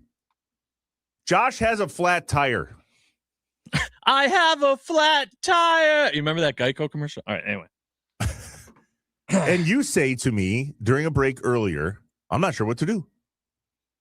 To which I say, put on the donut. Yeah. And then I explained. Get it to wherever you need to go. But this is very classic mistake. So you said. I said I haven't looked at the donut, done anything. That's minus 13, feels like minus 30. I'm not sure that, one, I want to be out there in that weather with the jack sometimes putting we don't it up. get the choice. I understand that. And two, I don't know. I haven't done the research of if that is even safe to put the donut and the pressure and all of that, knowing that everything is deflated because of the temperature, to put that weight on the donut. Now, the other thing too is the part I don't understand. Okay. Real quick. What's not safe about putting on a spare tire? That's why they have them. Sure. I'm sure it's fine. My thought process was, it is really cold. And as it is, people they recommend before it's going to get this cold, check your tire pressure, make sure your tires are, inflated because they're going to deflate due to the weather, et cetera. I didn't do that. But so, thought about that first and foremost. Also, when was the last time you had to change a tire? I feel like a lot of insurances, I think, including mine, you have roadside assistance now. And so a lot of times it's okay. Well, it's included in your insurance. So they'll just send someone out to do it. And on a day when it feels like minus 30, I was like, man, if they can get someone here that doesn't have to jack up the car, or I don't have to jack up the car, and we can just strap it to a truck, get it to the closest Rustero dealership and slap a new tire on there, boom, I'm good to go. So that's where my mindset is right now. Do you have AAA, or does your insurance do roadside assistance? I believe so, yeah. Is that what you called? Yeah. Are they coming? Well, I haven't made that call yet. That call is going to take more than a 5-minute break. But after the show, that's the plan. Do you not have the app? I have AmFam, and there's an app. You just open the app, click roadside assistance. No. Oh? No, I don't use an insurance app. I'm hoping to not have to use my insurance that often, that I need an app. But yeah, that's. But anyway, that's the point. Is that's a fun thing that happened today on the way into work. I just don't. I guess if you get a flat tire, so Rhodey is about to get his license in April. Mm-hmm. I remember in driver's ed when I was in high school, they taught me how to change a tire. Yes, I've changed my tire multiple times, but not on this car. But on my old car. But you know how, right? I mean, mean, absolutely. So this is a legit question. I'm not ripping on you. Do you know where the jack is in your car? Yes. Okay. There's a lot of people that answer no to that. Oh. It's pretty crazy. Okay. You can go to it right away. You don't have to go looking. You know exactly where it is. Yeah. Yeah. I have a lot of crap in my trunk, which would suck to have to take all of it out, put it, I don't even know where. And then what did you hit on the way in? No idea. It honestly, I just thought it was a bump. And I was like, oh man, I heard it. And I was like, wow, is that really just because it's so cold? My brain starts thinking about I don't know, shocks or something. I don't know. How far away were you from the studio? I don't know, 3 or 4 minutes.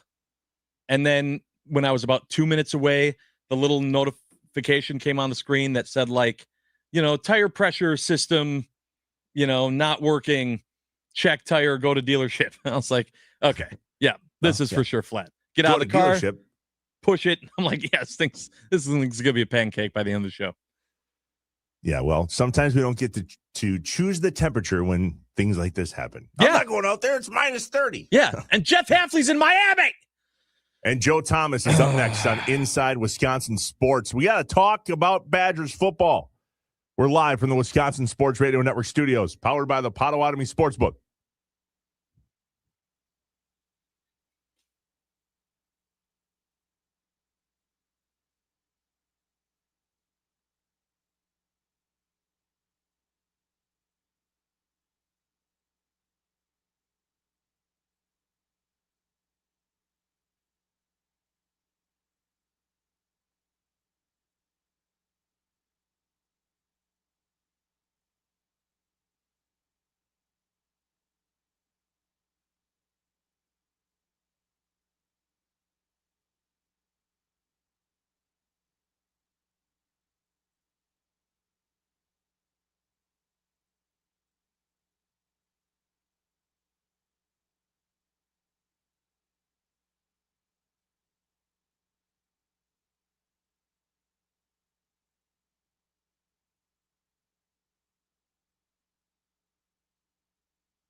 I am an eternal optimist. So please, God, don't God. that you're an eternal pessimist. I like to say I'm a realist. Oh, it's great. We're going to get along great. This is going to be great. This is Inside Wisconsin Sports with Trevor and Josh. Crowd is here, about to blow, waiting for me to start the show. Out the curtain, lights go up, I'm home.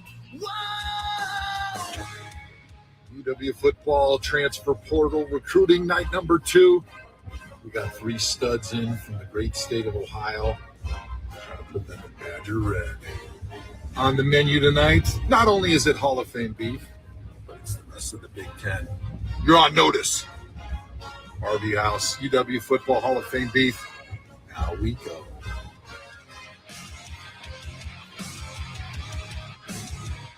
What's up, Wisconsin? Welcome in Inside Wisconsin Sports. Trevor Thomas, Josh Albrecht. Hi.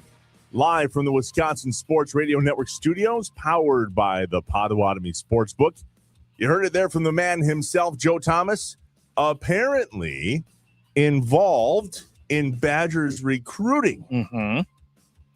It was a huge recruitment window in that it was time to get to work for Coach Luke Fickell. But it was really good to hear that he was involved. That's huge to have guys like Joe Thomas and maybe others involved with recruiting for the Wisconsin Badgers football program. Scheduled to join us. Yes. Right now. He might Joe be Thomas. fixing a tire right now. Did you have him change your tire? I'd be easy. He could just lift up the car. He could do it. He wouldn't have to use a jack or anything. That'd be. So sometimes in radio, live whatever, these things don't work out. Yeah. That's not to say he's not going to jump on in a minute or two, because he very well might. Yeah. But unfortunately, we don't have Joe Thomas quite yet. Nope. And that's okay. Scheduled to appear. That's the important part. Sometimes we go, yo, this guy's coming on. That person's coming on. I swear, Bonnie Blair's scheduled to appear at 8:25 in this hour. Hopefully we get Joe here in just a bit. We've sent him a couple messages. In the meantime, we plan to talk to him about all things Badgers football. The Badger football recruiting window, we mentioned it earlier in the week, was a successful one for Coach Luke Fickell and his staff. Here's what Coach had to say about how it shook down and what we should expect this point moving forward for Badgers football. A very different group, very different look. And there's a lot of things to be done, not just learning and getting football going, but building relationships and making sure, most importantly, that we all have a better idea of who we are and what we're all about. And now it's going to come down to us coaching and tying all these things together. Well, that's good. Yeah, it sure is. A new look is important for Badgers football. They had to be aggressive in the transfer portal, and they went big in the portal this year. Fickell basically framed this offseason as a full-on roster reset. Wisconsin didn't dabble in the portal. They absolutely attacked it, and now a 32-player incoming portal class. At least that's publicly known or announced by reports and pundits and tweets and so on. Coach also acknowledged the way college football has changed in his presser the other day, post-portal aggressiveness, and it forced staffs to recruit differently, which is why it was interesting for Joe Thomas to now be heavily involved in recruitment for Badger football. It helps that he has Wagyu steak. Yeah, I mean, that's not a bad thing. You know, I think it's interesting, though. We spent a lot of time today, earlier in the 7 o'clock hour, talking about the expectations that we set as fans. And we spent a lot of time looking at the Packers and saying, is this coming year for Matt LaFleur and his squad a prove it year? No, he got the extension, right? As much as we thought maybe it should have been a prove it year, it's not. He got the extension. And then you asked, can we compare that to Luke Fickell and the Badger program? And I have, out of all of the scenarios, all of the situations across Wisconsin sports, the Badger football program is the most prove it year of any program. not just with Fickell, but I think with McIntosh. I mean, he went in, he said, when everyone wanted Luke Fickell gone, he said, absolutely not. I'm behind Fickell, and we're going to give him more money. We found a treasure chest. We're going to use it. And they did. Now, if it still doesn't work, if they still don't show immediate success, which don't tell me you need to build it, we've seen that can be done with Indiana. If that's the case, I think Fickell is gone. I think McIntosh is gone too. So we'll see. Joining us now on the Wisconsin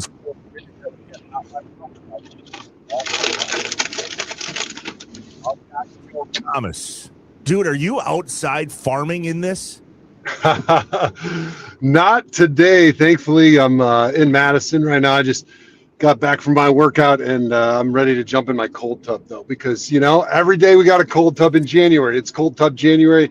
Doesn't matter what Mr. Thermometer says. I was going to say, you don't need the tub today, Joe. You can just go stand outside for 5 minutes, and it's about the same thing, I think. Well, there's some cryo chamber therapy about just standing outside, and I think I'm just going to probably roll around in the snow after that and save myself getting the cold tub cover off there. That's right. Jeez. So, Joe, we played at the top that you put out a video and put the Big Ten on notice, and we were just talking about the way the transfer portal recruiting season went for Coach Fickell. How involved were you in that process? So the great thing is I don't watch enough high school sports throughout the country other than my own kids playing youth ball to know, like, oh, this is the guy we need, and watching guys in college that maybe are going to enter the transfer portal. So thankfully, they don't have me doing any evaluations. But the thing that I think I can bring some value to, and I frankly kind of enjoy, is, hey, I'll bring some Hall of Fame beef. If you guys want to have an event, feed the people some amazing Wagyu beef from my farm, and I'll show up and just share my experience about why Wisconsin was important to me, and it was such a big part of who I am today and my identity, and why I chose Wisconsin, and what my experience was like. And hopefully by sharing my story with them over a nice hunk of steak, people will see that, hey, this is a great opportunity for me to be part of the rebuild with the Wisconsin Badgers, because I believe in what they're doing. I believe in this coaching staff, and I want to be part of something that's really cool. And it was something that I never got to do when I was in Cleveland. I went there. They weren't very good. I left. We were even worse. We never turned it around, right? And it was a passionate fan base with the Cleveland Browns, just like it is in Wisconsin. And we've had a tough stretch, but what's it like after you take your medicine and you've been sick, kind of like I am right now, and all of a sudden you feel better? You feel incredible. You may not feel better than you did before you got sick, but you know what? It just feels like this emotional high because you were feeling so crappy. You were so down on your team, the team that you love, that you live, that is your identity. And now this group of young men came together, and they had these great leaders like a Lucas Simmons, and they had these guys that they put together, and they built this beautiful story. And I think it's the same reason why we remember that 94 Rose Bowl team so well with Brent Moss and Joe Panos, and those guys are legends because they built that program from where it was, which was a pretty low place with Barry Alvarez, and they took us to the high mountain, and they gave us that Rose Bowl championship, and it was more special than any of the Rose Bowls that potentially came after that. Joe, we've been lucky enough to talk to you before about the football situation in Madison and what Luke Fickell and the whole school, the university, need to do. Now you're a part of it. You're helping recruit.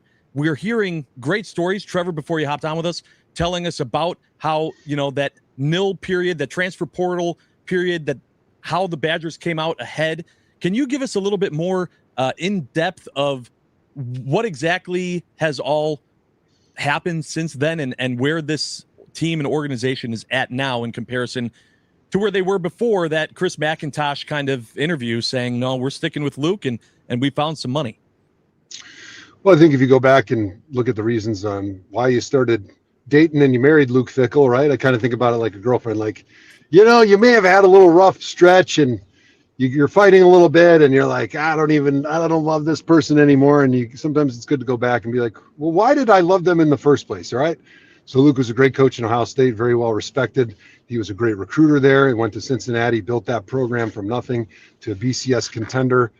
All of his players that I know loved him. Everybody in Ohio loved him. The guy is just well loved as a football coach and as a human being. And so we felt pretty darn lucky that we brought him here. So I think the vast majority of his resume says he's a pretty good coach. When he was here, there were some problems with funding, with NIL, with identifying the identity of the players that we want, who we want to go after, and then, of course, the fiasco of trying to go to the air raid on offense. But I think they've done a good job with self-reflection from top to bottom and realized, okay, maybe the air raid, maybe some of these things that we were looking for in the talent that maybe we weren't able to secure doesn't fit the Wisconsin way. It doesn't fit the Luke Fickell way. And so I think they've been really good at just kind of reinventing themselves, bringing in a more traditional pro-style offense, and then recruiting the players that the Paul Chris and the Brett Bielema and the Barry Alvarez were recruiting, right? Smart, tough, hard-nosed, competitive dudes that know how to work hard, that are typically from, those Midwest, Rust Belt, Great Lakes areas, from the blue-collar areas throughout the East Coast, Chicago. Like, those are the type of guys that always built Wisconsin football, and those are the guys that they want to identify now. And so I think they understand who we need to be and who we are going to be a lot better to identify the talent that they want. And I think you saw it with the transfer portal. They've been able to land a lot of the guys that they wanted, that they identified, because they're doing a better job of identifying, one, the guys that fit our identity, and two, who are the guys that we can actually bring in here, that we can successfully bring in here. I think they've probably doubled. I'm not on the accounting side, but I think they probably about doubled the NIL commitment by kind of changing some things around and finding ways to get that money to be able to get those players that they need. But I also think they've understood kind of why Indiana was so successful. Obviously, we know that they've got a lot of NIL money. That's a big part of it. We can't compete as of right now until Hall of Fame beef is $1 billion Wagyu business. We're not going to be supporting 30 or 40 million in NIL a year like a Mark Cuban or like some of these Indiana boosters. But what Indiana understood is that a 24-year-old kid, a 22-year-old kid that has experience playing, even if it's at a James Madison, is a lot more reliable. And I know what I'm going to get out of that player as I'm plugging him into my vision of this offense and that defense as I'm trying to build this puzzle that we call a team. Those guys are more reliable, and you can count on them to be the people that you need to see that your vision of the scheme and of the team comes together. They're more reliable than an 18 or a 19-year-old. And so trying to identify those guys that are a little bit older, that have playing experience, that have been around the block, that are quick learners, I think is really important when you are bringing those guys in and you're trying to flip your roster and flip your team in one season. We're talking to Joe Thomas, NFL Hall of Famer, Badger football icon, Inside Wisconsin Sports with Trevor and Josh on the Wisconsin Sports Radio Network. Joe, if you were going to go to the Winter Olympics, which start 2 weeks from today, and after we get done chatting with you, we talk to Olympic icon, the most decorated U.S. women's Olympian of all time in the winter realm, Bonnie Blair. But if you were going to go and participate in the Olympics, what sport you choosing? So I love to ski. It's an activity my knees and hips still allow me to do, although there's no way I would survive one downhill run in the Olympics. But, the sport that's always been really cool is curling. I've really always enjoyed watching curling. And I think with my orthopedic challenges, it's actually a sport that I still think I could get out there and be somewhat okay at and not walk out of the Olympic venue in a body bag. So I think curling, and if I was ready to, say goodbye and meet my maker, I would do like the skeleton or the bobsled. Be like the Jamaican bobsled team in Cool Running. Just go head first, 100 miles an hour. That looks fun. Way to go. You dead, man? Yeah. Yeah, man. I'm dead. Oh, that's awesome. Joe, tell us a little bit about how Hall of Fame beef is doing. Obviously, you said that you're bringing it as the big part you're taking to these recruiting meetings. You got the whole truck filled up. You're saying let's bring some beef and help these recruits stay in Madison. What's all going on with Hall of Fame beef? Yeah, we got a lot of amazing announcements coming up. We're don't tell anybody. We're not saying anything yet, but we're doing a jerky subscription pretty soon because our jerky has been absolutely bananas.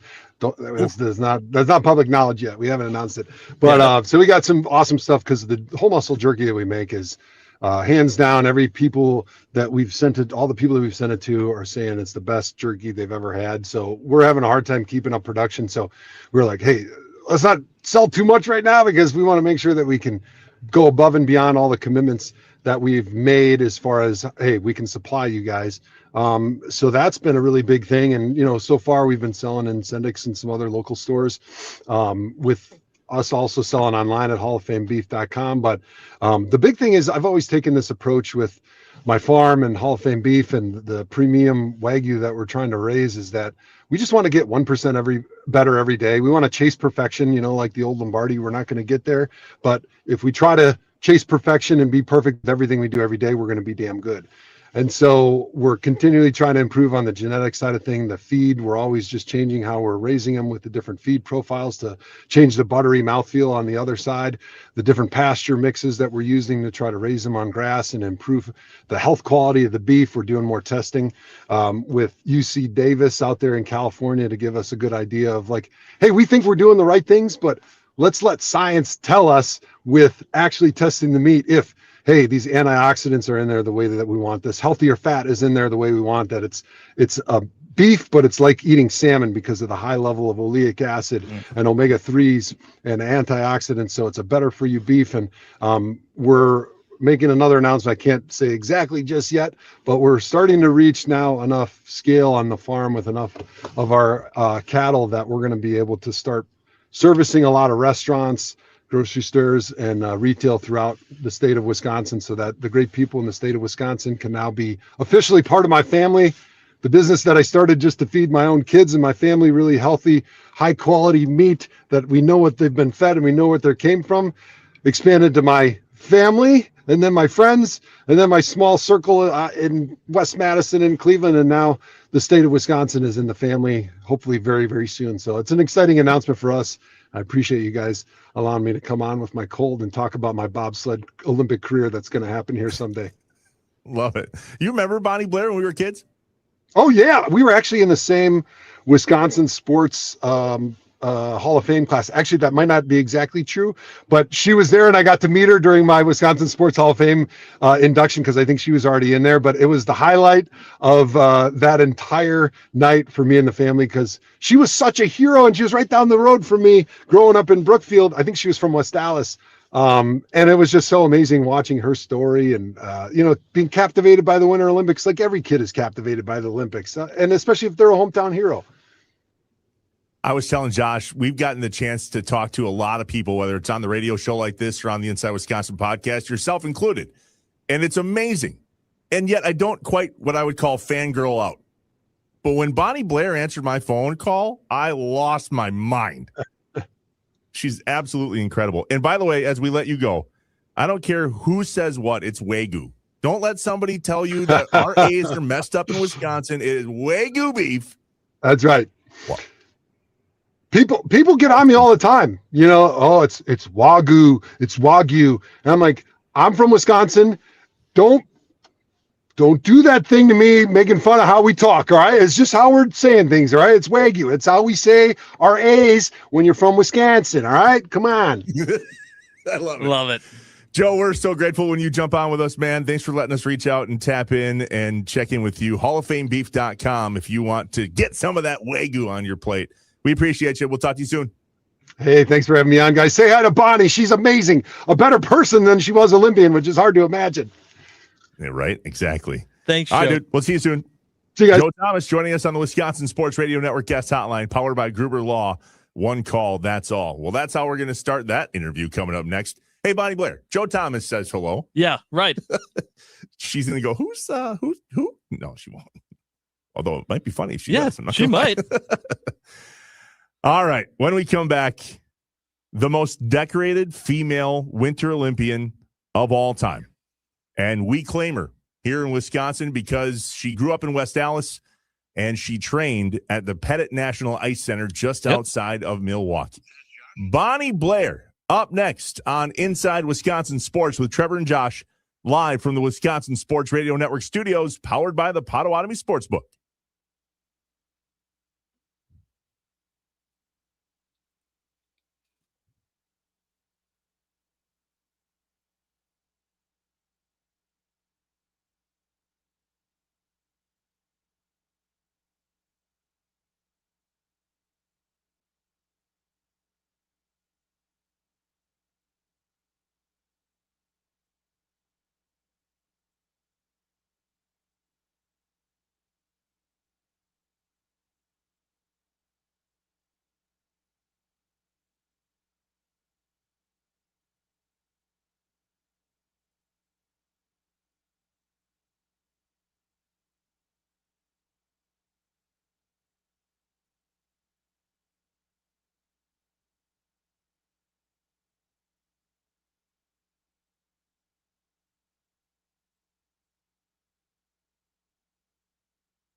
Bonnie Blair's turn. She set the world record in the Calgary Olympics back in 1988 with Bonnie Blair, America's little sister, but a tough lady on ice, getting set to try to win another gold medal.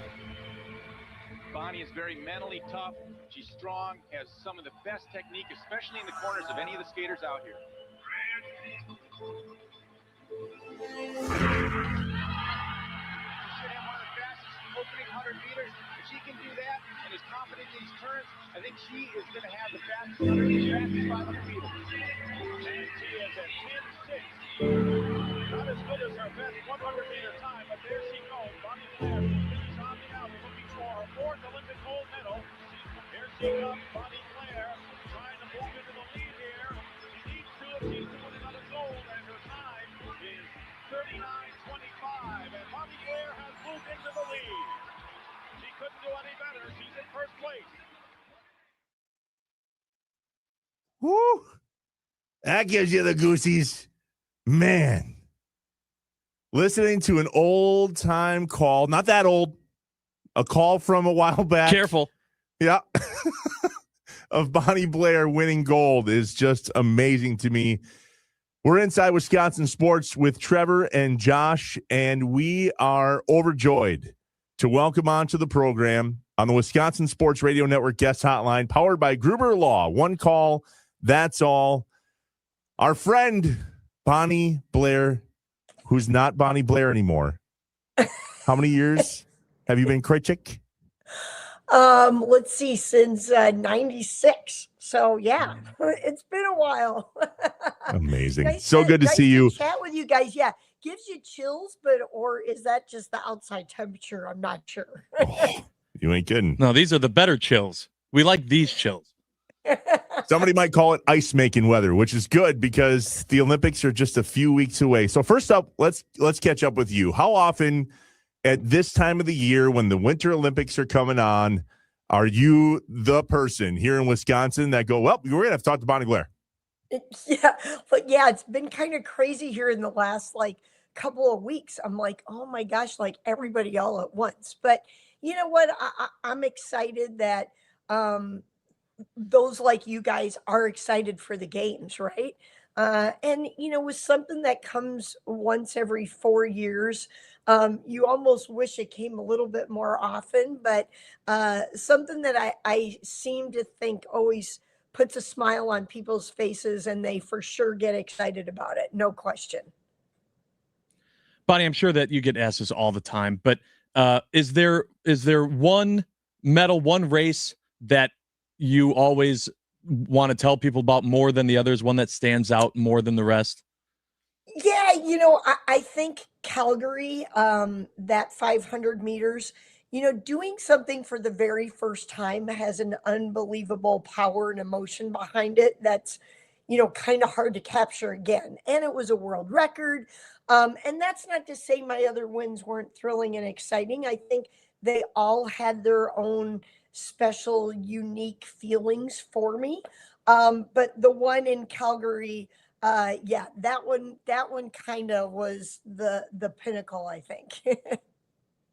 We're chatting with the most decorated U.S. women's Winter Olympian of all time, Bonnie Blair, on Inside Wisconsin Sports.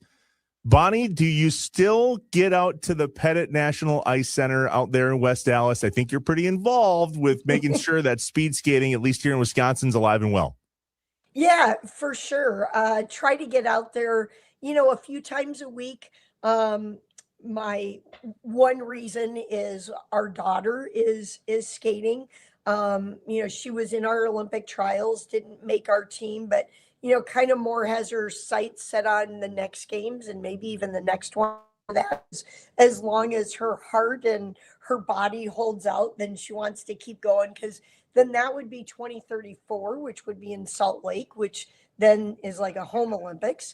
But we also, through my husband and I, we've got a club called Dash, and we're trying to, keep that excitement up for our sport, get kids involved, try to get them off their phone a little bit more and put exercise in their life, and getting active, getting them moving, and, sharing a sport with, those like for, my husband and I, and now our daughter, that has brought us so much joy and excitement, and to this day that I still enjoy to go out there. I absolutely love that your daughter is also going down that path. As successful athletes always have a drive that help them get to that point. Absolutely, you did too. When now you are mentoring and coaching your daughter going down this path, obviously there's a sense of pride, but do you find yourself having to like remind yourself, like, I'm also mom when you're coaching her? Yeah, and mostly your dad's more the coach. I am probably a little bit more of mom. But yeah, and I think the other side of that too is now I know what my mom went through. And sitting in the stands, and you're helpless and you can't do anything. And so you're just like, come on, go faster. But yeah, you have this helplessness, but you want it for them. You want them to have the success. There's obviously something to be said about the journey of anything, and learning so many life lessons that really sports can give us, and be part of our life, right? To help us in so many different avenues, even as we get older. So, yeah, like I said, she's enjoying the sport, and as long as, because you have to have that passion for something like that too. It's not like she's making money at this. So, if you're not enjoying it, and you're not, having that love, that passion for something, then you got to start second guessing yourself, and am I doing this for the right reasons? But she's enjoying this journey, and has it in her heart, and definitely see the potential in her. So it's been exciting, and we enjoy watching what could come. We'll just have to wait and see, like everybody else. We're talking with Bonnie Blair, U.S. Olympian gold medalist. There are 6 medals around your neck. 5 of them are gold, yet all of them now are, I think they're in a coffee table. Is that right? Do you have them? Yes. Like you got them displayed, right? Well, they are, and I mean, I could maybe take my laptop with me, but this is kind of what it looks like. Oh, yeah. I happen to have a Maybe, picture you know what? here, At the end so- of the interview, Bonnie, you go ahead and carry your laptop right over there. We're just going to want to take a peek Okay. at those. But yeah. Okay, we'll do that. That's- It might be better for me to go like upstairs and do like a overview, but we'll see how it works. All right. Yeah. Cool. That'd be great. Let's take a tour. Oh, I Okay. absolutely love it. I mean, one of the big things, and Trevor and I were joking about this earlier, that if I had a gold medal, I would, a medal in general, like I feel like I would have a mark on the back of my neck, because I would never take it off. I would never, not only, even if I wanted to, because I feel like that's for the rest of my life. That's where is it? Where's the medal? Why don't you have it? Why aren't you wearing it right now? At what point were you like, you know what? I got to change the answer to this question. If everyone's going to keep asking me to see the medals, I'm going to print out a photo of them and show it like you just did. Makes it a little bit easier. Well, and I have that kind of printed out, because going over to the games, that is a question that everybody wants to know is, where do you keep them? How do you display them, or whatever? So it was just easier for me to like print it out, and then I take that, and, some other pictures for, those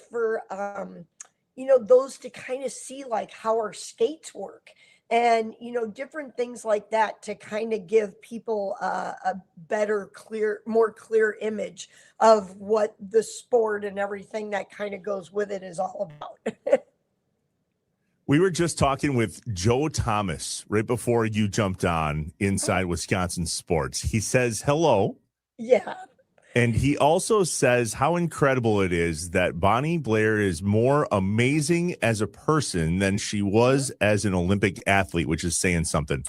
So what does it mean to you now, all these years later, to be so loved and so recognized here in Wisconsin? Because I say this talking about my own age. I want to preface that I'm 42. I was a kid when you were doing what you were doing. Yeah, and so thanks. too was Now Joe that makes Thomas. me And I feel don't even. old. Yeah, okay. Sorry. That's why I said I prefaced this. No, it's all good. It's all good. I'm But, just I glad mean- for Google now, because then people can actually go back and see like what I did, or because even kind of in my heyday though, right? We didn't have, you have to go to like an encyclopedia. I guess I'm glad I'm not in an encyclopedia or somewhere. If they have current versions, I don't know, but yeah, Called Wikipedia now. yeah, but you can get to that through Google. But yeah, got to meet Joe. What a super neat guy he is as well. So I hope you guys enjoyed your conversation with him. And I think at the end of the day, I was lucky enough to grow up in a family, the last by a long ways. There were 6 of us kids. So, I kind of had a lot of adults in my life, to help navigate and steer you in the right direction. And, I think, too, for our kids, it's exciting to be in sports and do different things. But at the end of the day, you got to be a good person, right? And that makes all the difference in the world. And then if you can have things that kind of go along with it, it makes life way more easy. Yeah, but I think that that's one of the things too, because I'm a little bit younger than Trevor, but you're a household name, and it goes well beyond just what you did, on the rink, of just being able to put yourself out there, tell your story, inspire so many people. And honestly, when I think of, Bonnie Blair, I think of you telling your story and inspiring people almost more than the actual events or seeing the gold medals on the coffee table. Is just the kids that saw what you could do and said, I want to do that too. My question is, and now at this point, like what's next? What are you wanting to build to continue inspire and be this amazing person that you have been off the ice? Yeah, and I think that that's one of the things that my husband and I, trying to get more kids involved in Dash, and and in the sport, or whichever. But so we created a 501c3. We're obviously not making money at this, but we want to be able to try to touch some kids' lives. And we know how great and special this sport was to us. And if we can share that with others, and try to have them have a more balanced life by having some athleticism in their life, and trying to get them off the phone, and have a conversation where you can look at each other in the eye. I think that's kind of one of the things that we're seeing is a couple of things. One, I think the lack of coordination by a lot of kids, but I think that that's also due to the fact that sports and physical education have been taken out of so many schools that they're not being active. Them, just trying to get them to do jump rope or a jumping jack, a cartwheel, let's do a handstand against the wall. And they kind of look at their hands and their feet, and they're like, okay, how am I going to even get up there? So, I think there's so much to be said about just the whole physical literacy component for kids as of today. And so to try to get them a little bit more active, get them off the phone, get their heads up, look me in the eye and let's have a conversation. What did you do today? How did your day go? Do you have any brothers or sisters? What's your favorite color? A Will Ferrell say, whatever it is, but, try to be more engaged. And, I think a lot of times sports can kind of give us that avenue. So, sometimes maybe more a little bit in team sports, but, in individual sports as well. Because you really work together as a team in individual sports, right? One of my best buddies, Dan Jansen, and or my husband training every day together. You're training together as a group. So, you're not a team, but you are a team, right? Dan Jansen, who's that? Yeah. Who is that guy? Yeah, never heard of him. Dan Jansen is going to join us on Inside Wisconsin Sports next Tuesday at 8 o'clock. Well, then you can tell him I said hello. We'll just You're always keep first. passing the hellos down, right? You're always first, Bonnie. Always. Bonnie Blair on Inside Wisconsin Sports. All right, before we let you go, you can tell me to buzz off, but will you show us the medals? Okay, let me see if I can do this. We're really live quick. on YouTube and Twitter. Yep. And across the state of Wisconsin on the Wisconsin Sports Radio Network. So if you are not watching us right now, make sure to go back on YouTube and find this because. Oh, see, and I still have my Christmas tree up. Oh, I love that. There it is. Oh, that's awesome. Whoa. That is so cool. Oh my gosh. The whole thing is. So we're looking at a coffee table right now. A sectional couch. How do I do this? Sorry, I'm not very good at this. So, please just be careful with the laptop. Don't. Yes. Yeah. Can you imagine? Ah! So the whole thing, Bonnie, is the Olympic rings. Yeah. And you have the medals inside. That's a custom-made coffee table with. So they were made by it's like barrels kind of interlinked with each other. So, and they're big. The medals, yeah. Oh my gosh, how cool is that? That's you guys, if you're so listening, cool. you got to go back I'm and going look the at wrong this. direction. I don't get. You're doing great. Look at that. Look at how great My that gosh, is. is that That's neat? Calgary. Yeah. Okay, now I understand more why you just have the printed off picture. Well, I have a picture. Because that setup of them is even more cool than if I just saw the medal. That's so cool. Yeah. Bonnie, you're the best. And You're all of our heroes. Don't forget it. Okay, what's that? Yeah, that's the torch that I carried at the Pettit Center for when the torch relay was going towards Salt Lake. And then I had a guy create a holder for it. So cool. Oh my gosh. Amazing. And I love this. Taking The tour. Look What's at that? that's the Sullivan Award. What's the Sullivan Award? Sullivan Award, top amateur athlete in the United States. And I got that in 1992. You were the third winner. 1992, I think. Yeah. And then Amazing. this one is kind of like the same thing, but for the sport of speed skating from Norway. Jeez. Wow. All right. Well, I'm good for the day. Yeah, that was so cool. that made my Thank you. day. That was a tour Bonnie. of the house. There you go. Not I love probably it. Love you. As I'm probably not as good as showing you as I should be, but Yeah. whatever. Joe It's Thomas all was good. from his car and his phone. You win. Yeah, you definitely win. We got to go. We love you. We know you got to go. Thanks for everything that you do for us and for Wisconsin and just for who you are. We'll talk up soon. Okay. All right. Tell Dan All I right. said hello and you guys enjoy the Hello. games. We will. Thanks, Thank you, Bonnie. Bonnie Blair on the Wisconsin Sports Radio Network guest hotline, powered by Gruber Law. One call, and that's all. We'll cross over with John Kuhn from 9 to noon next. We don't have much time for Kuhn. Sorry, buddy. We were just talking to an Olympic champion. Sorry, giving a not tour sorry. Of her house. Inside Wisconsin Sports, live from the Wisconsin Sports Radio Network studios, powered by the Potawatomi Sportsbook. Cloud 9.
Inside Wisconsin Sports with Trevor and Josh, joined now by John Kuhn from 9 to noon.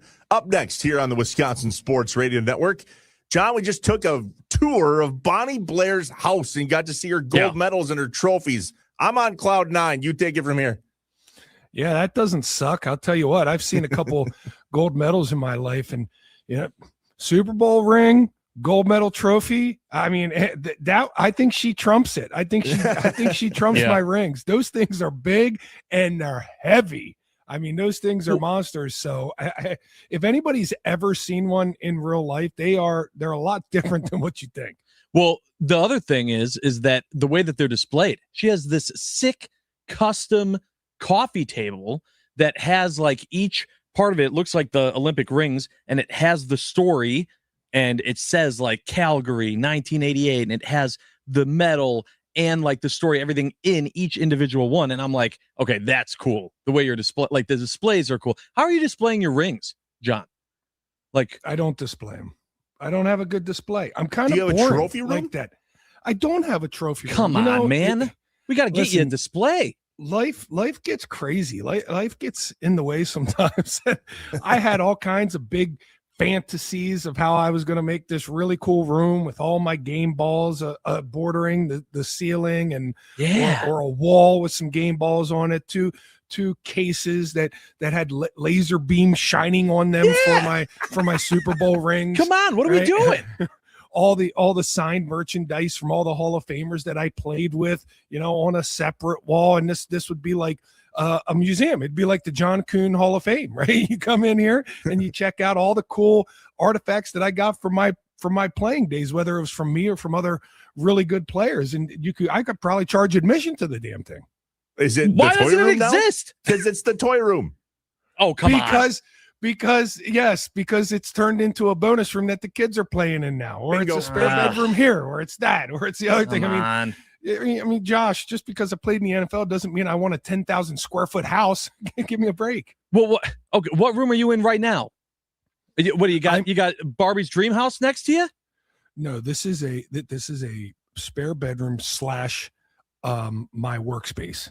And it's not impressive by any means. I mean, this is just ho-hum threw together with string and duct tape, right?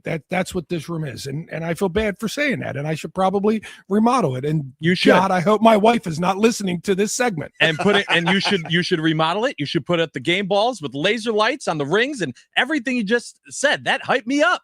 I want to see that room, John.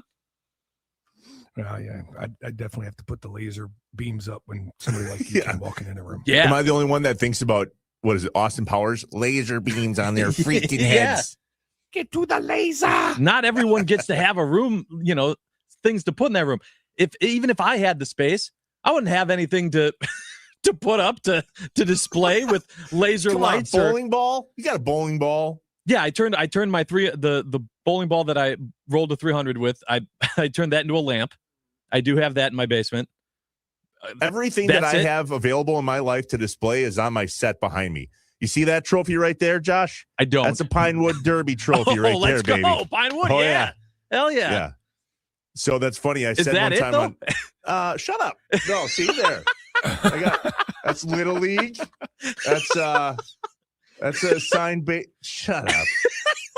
9 to noon with John Kuhn and Rami Makloff. They're next. They got a great show planned. John, anybody today? Schneidman, right? We got Schneidman. We also got Timmy Allen for the Hot Stove Weekly Update at 11 o'clock. So we're going to really dive into the Wisconsin sports and give you the nitty gritty. Stay tuned for that. 9 to noon with John Kuhn and Rami Makloff. They are next. We're out of here. I'm going to go win some awards this weekend, you son of a boy. Inside Wisconsin Sports with Trevor and Josh, live from the Wisconsin Sports Radio Network studios, powered by the Potawatomi Sportsbook. Have a great weekend, Wisconsin. We'll see you Monday. Because we're not done yet.